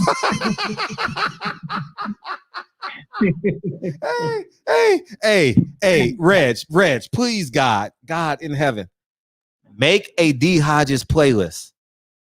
Reg lost all his videos. Reg, but you got to edit it though. Don't put the long version. No, Reg just said he lost all his videos. How? YouTube, when they took his channel down, I don't think he had everything on his backup channel. Oh no, but that is recent though. That was recent. That was like he just said it, Fred. Oh no. Yeah. But it's on his Instagram though. He got him on his Instagram. He got some of them on his Instagram though. You gotta make a D Hodges playlist, dog. Yeah. Oh, you gotta make a D Hodges playlist, dog. Please, God, make a D Hodges top 10. Oh my gosh. This nigga, man. If y'all niggas can't sleep after this, go to Red Man. D Hodges, he be having like a motherfucking it'd be like a whole basketball team worth of niggas in there. You know what I mean? Like 12 of them niggas on the screen together and shit. Just be talking. They be talking over each other and shit. Yeah, with they shirt on. It'd be like a hodgepodge. You know what I mean? So, man. I'm a dog. Let me off the leash. Man, funny as shit, man. Funny as shit. Oh man, where we at, man? Where we at, man? Man, it's time to wrap it up and everybody going and start texting Shorty, tell her to get on the freeway and be on her way. Yeah, I appreciate y'all. Oh, Jason. Oh, Jason. Yeah, Jason's like the whole cast is black. I know, man. We thought you was talking about the movie. I mean, the TV series. We got you, Jason. We got you. Yeah, I was like, this nigga tripping, man. Damn. All right, let's go through the brothers, man. See what they talking about in here, man. J.A. Dixon, he said, y'all, wow, man. Oh, Chris Lovejoy. Okay, Chris Lovejoy did a whole show in a car with no shirt on. Hilarious, dog. Fucking hilarious. Oh my God. That nigga was just as comfortable as he could be, dog. Y'all niggas was killing that nigga in the chat. And then all of a sudden I said, oh, this nigga ain't got no shirt on. You know what I mean? That shit was hilarious, dog. That nigga laughed his ass off, man. That nigga, and he was just, because you want to know something? In that show, I'm like, am I keeping him too long? Because Jarvis was like, I remember that shit vividly. Jarvis like, you trying to get off the line with him. I wasn't, but I didn't want to feel like I was keeping him. You know what I mean? Like I was, so I'm stuck in that gray area where I'm like, we having a good time. I don't know if he feel obligated to stay, obligated to go. So I was like stuck in that gray area, but the nigga was just chilling because he said he was waiting on somebody and they never came.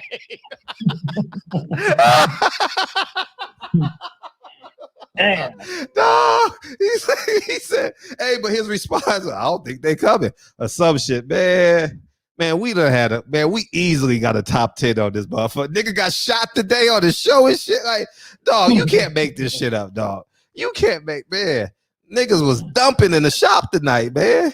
Niggas was straight dumping. Oh my God. Oh my gosh, man. You can't make this shit up.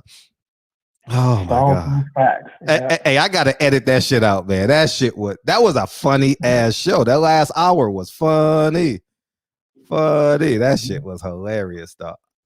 I'm gonna edit that. I'm editing up Taja right now, and I might do that one next. Chris Lovejoy, and then I'll do Reza because that would be a hot topic. Hey, your boy Rizza's coming. I know.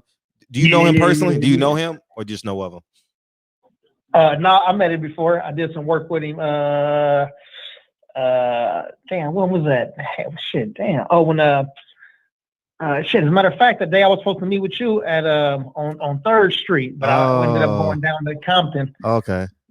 Or going down to the east side to go pass out waters and all of that stuff to everybody that was protesting.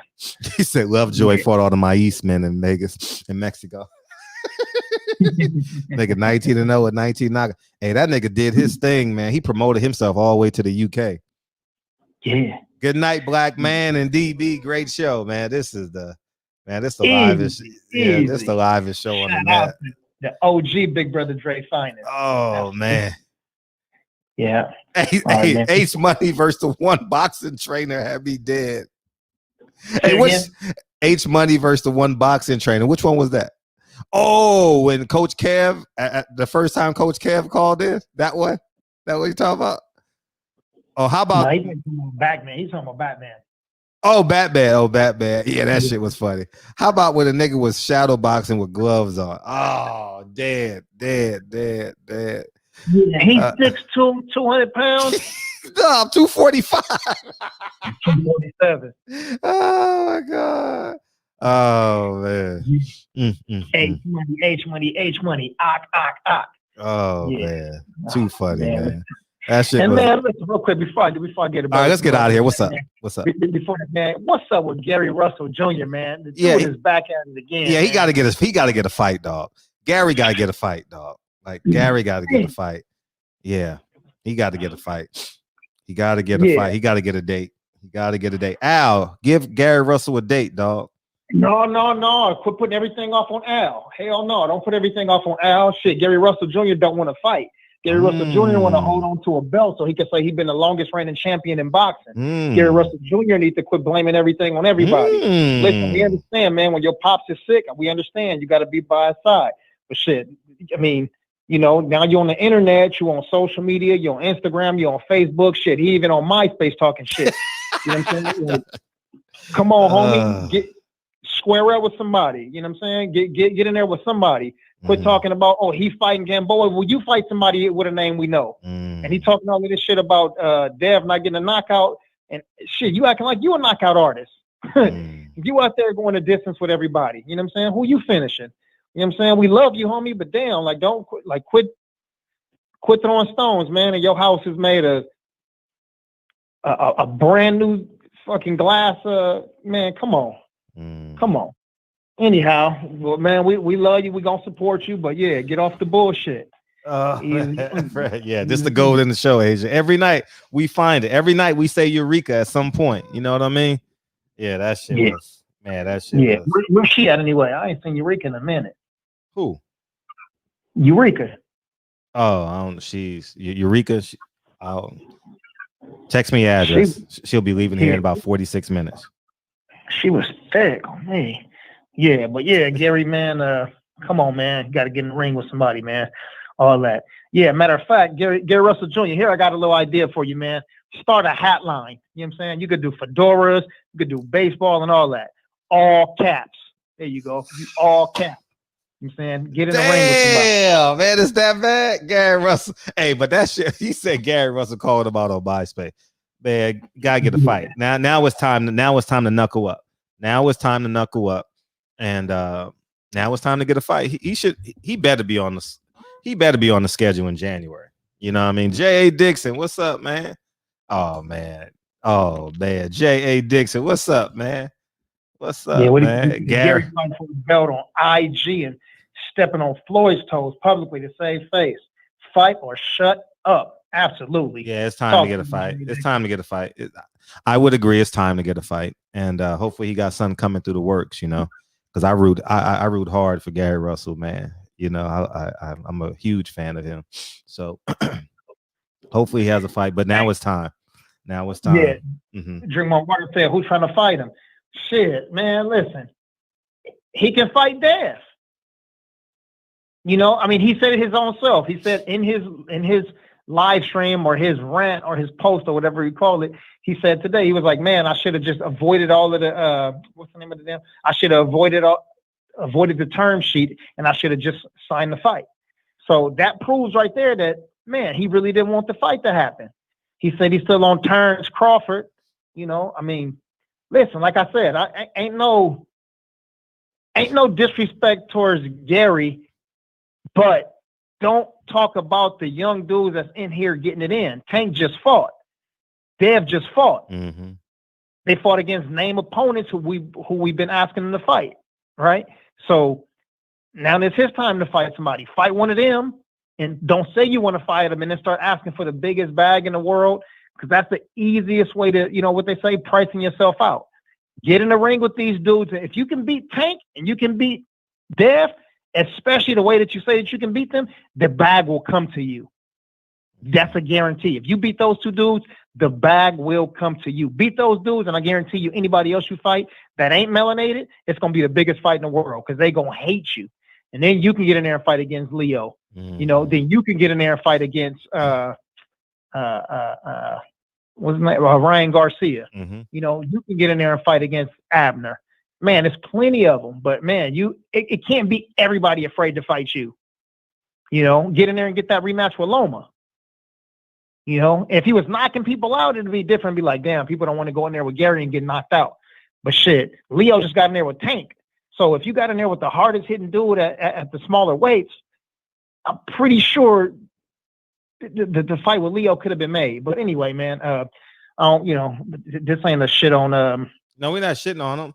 I think it's an honest conversation to have, and he's a real honest person. So now he has to get a fight just to keep the conversation going. Like now it's like, everybody's fighting and you're not. So now it seems kind of off a little bit, but the business of boxing kind of fucked them a little bit. You know what I mean?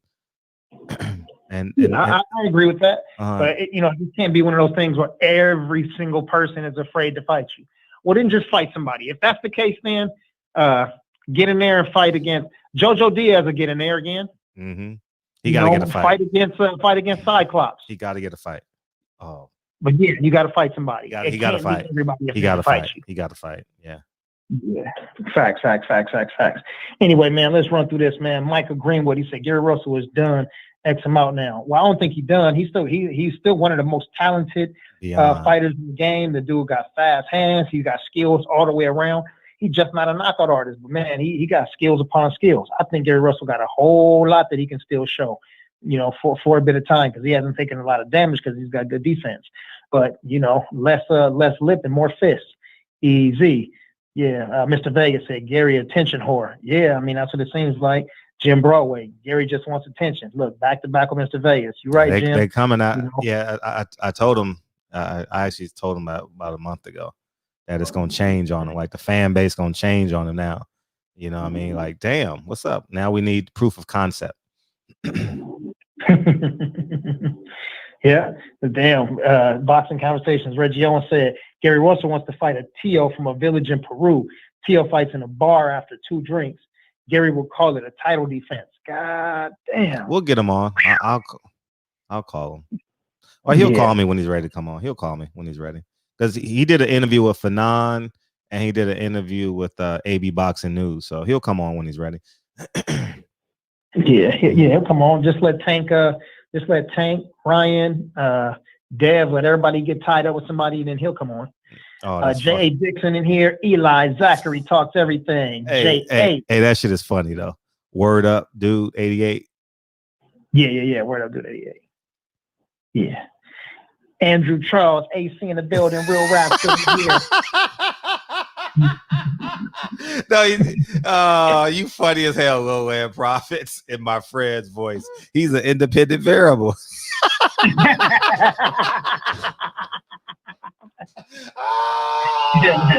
Got him, man. Oh God, hilarious. I do be saying that shit a lot. I do be saying that shit a lot. And digress. The whole world. Oh God. Oh, hey, have you noticed Terrence Bailey always says good night and then he says drop the link? You ever notice that shit? He says that shit every night. Good night. Next thing you know, he says drop the link. What the fuck you mean? Make up your mind, nigga. Make up your mind. Oh man. People can't sleep. Oh man. Yeah, that shit is funny. Lay on the couch for 30 seconds and be right back up. Yeah, fly high in here. He said Leo ain't fighting Gary. Yeah. Let me just stop and slow down for a second. I'm pretty sure there's no hate coming from Fred. That's his boy. Ain't no hate coming from me. I'm just saying fight somebody. No, he got to fight. He has to fight. He has to fight. Now it's time. Fight somebody. And if for anybody who don't want somebody to fight somebody, then you got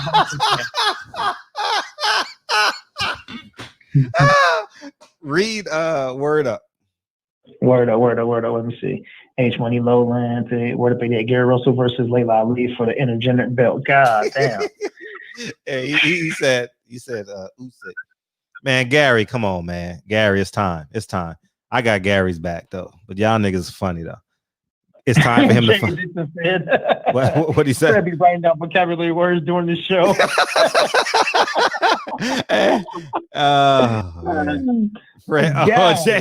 Jay Dixon don't really like me though. He don't like me at all. Him and J8, and is it J8? No, Jay Dixon.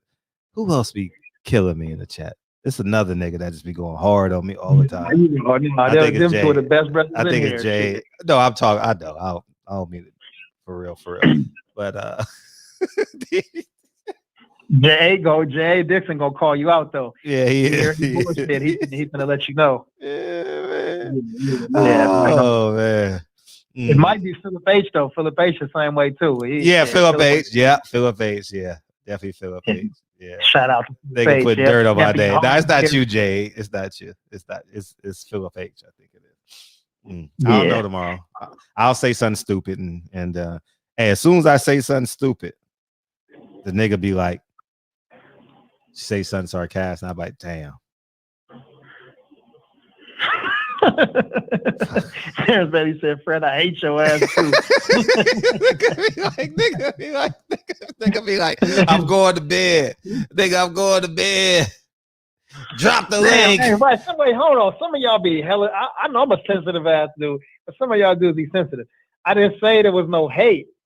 Fred was just talking about people that keep him in check when he say something. Yeah, I'll take that shit. Come on, man. I'll take that shit personal, man. I like when y'all come at me. Shit. Oh no! As a matter of fact, you know who it is? It ain't Philip H. Who is it? It's my brother, Mr. Vegas. That's who it is. Mr. Vegas. Yeah, Mr. Vegas. Mr. Vegas. Yeah. Damn. I'm like, I can't catch a break in this motherfucker, dog. Like, God damn. It's cool though. I don't mind. Reggie, like yesterday, I saw a real rap says, watch the Floyd reference, right? So I waited like 2.5 minutes, and then I said, and then in my head, I'm like, I gotta say Floyd so I can prove, so he can feel good about being right. So I waited 2 minutes and shit. Rah, rah, rah, rah, December 19th, rah, rah, rah, rah. Then I said, see, y'all don't know the significance of Canelo and Floyd Mayweather. And then Real Rap says, I told y'all the Floyd Mayweather shit was coming.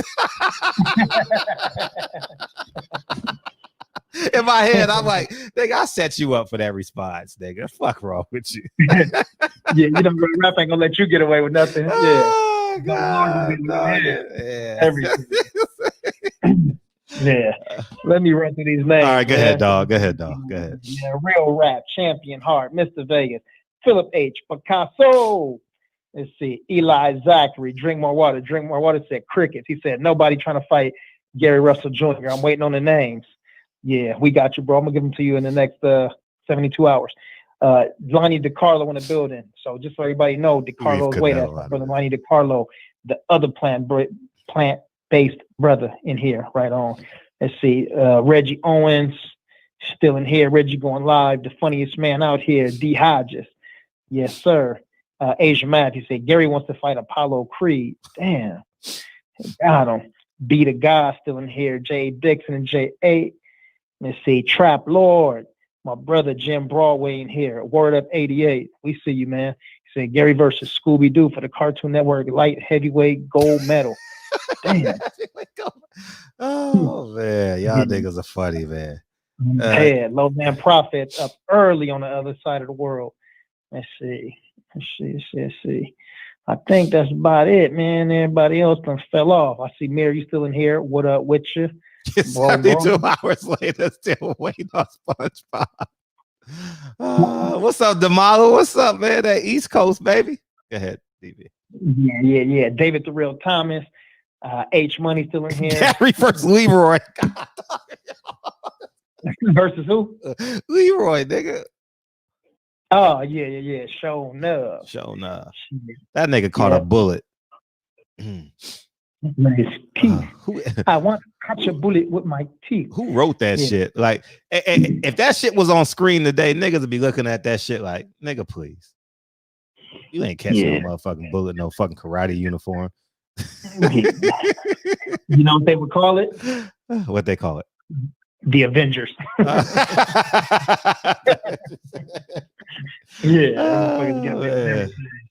Yeah, H Money, I see you, man. Yeah, and I know Jarvis is still in here. Unique to Queen Dawn, Patty Dean listening in. My baby girl Lauren Bevel gonna hear us in the morning. Let's see, man. I think that's about it, man, for the fan bam. You know, my brother Poncho, I know he listening in. Jarvis and Big Lloyd, the whole team, South Central Los Angeles. Fred Rose, see y'all over at Reggie Owens in a few. And until then, play the song, Fred! Gotcha, big homie. Gotcha.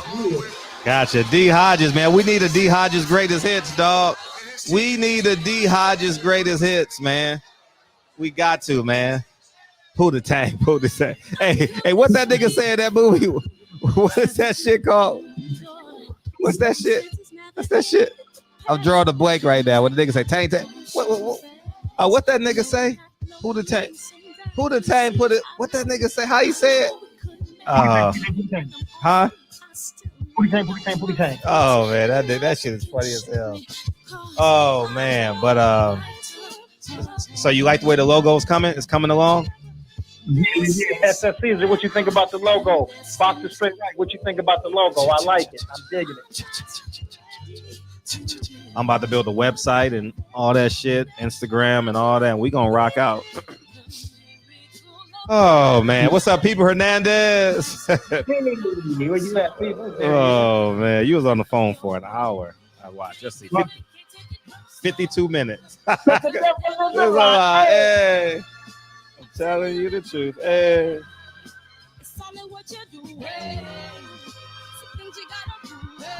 Yeah, I'm back at the club tomorrow. You fuck with it? That's tomorrow. Shit ain't no tell. Yeah. Oh, you working tomorrow night? You working? Yeah. Oh, so you'll be popping in and out. Yeah, exactly. Okay, for sure. I'll keep that in mind. Yeah, for sure. Yeah, we gotta keep that in mind. I'll keep that in mind. So if I don't see you, yeah. But just know we getting her out on time. So. Yeah, I know. Yeah, which is good though. Yeah, that Kiwi Kenny episode is a classic. That shit's a classic. Yeah. That shit's a classic. Yeah, man. We laughed for 2 hours. I think Fred D. Man, you for hood classics. Rob G, where you at? Rob G, what up? It's my personal statement. Run the game like I'm ASIC. Oh man, my headache gone. I had the biggest headache to start this show. You welcome. Thank y'all, man. I had the biggest headache. I ain't lying. I was sitting there like, God damn, because you know what I ate? I ate some motherfucking the red Doritos and shit. Oh hell no. Well, I'm never, because we still got a big bag from I don't know, from whatever. I don't know why we had a big bag, but I had 2 handfuls. I'm like, fuck this shit. Damn, it was like cutting right through the top of my brain and shit. You know what I mean?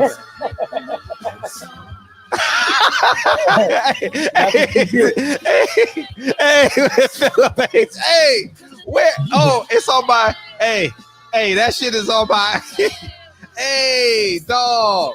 How about the episode? You right when the nigga said, nigga told Boo Boo to apologize to him, dog. Oh my God. I got that on my Instagram somewhere, dog. Apologize, nigga. Apologize. That was Philip H. Oh God. Yeah, that was Philip. Yeah. Oh my God. I love y'all niggas, man. Thank y'all, man. My headache is gone. Y'all cured me, man. Community and laughter, man. I appreciate y'all, man. Thank you. I needed it. That shit gone to the motherfucker. All y'all brothers, man. Catch y'all at Reggie Owens and catch you in the next 24 or what you say, 23 hours? Yeah, 20-something hours. 12 o'clock, 9 o'clock, 21 hours. Taking 21-hour commercial break. Oh, man. Love you, bro. Worry about that tomorrow, Jim Broadway. Ask me tomorrow. Love y'all, man. Appreciate y'all. Bro. Peace, King. Yeah.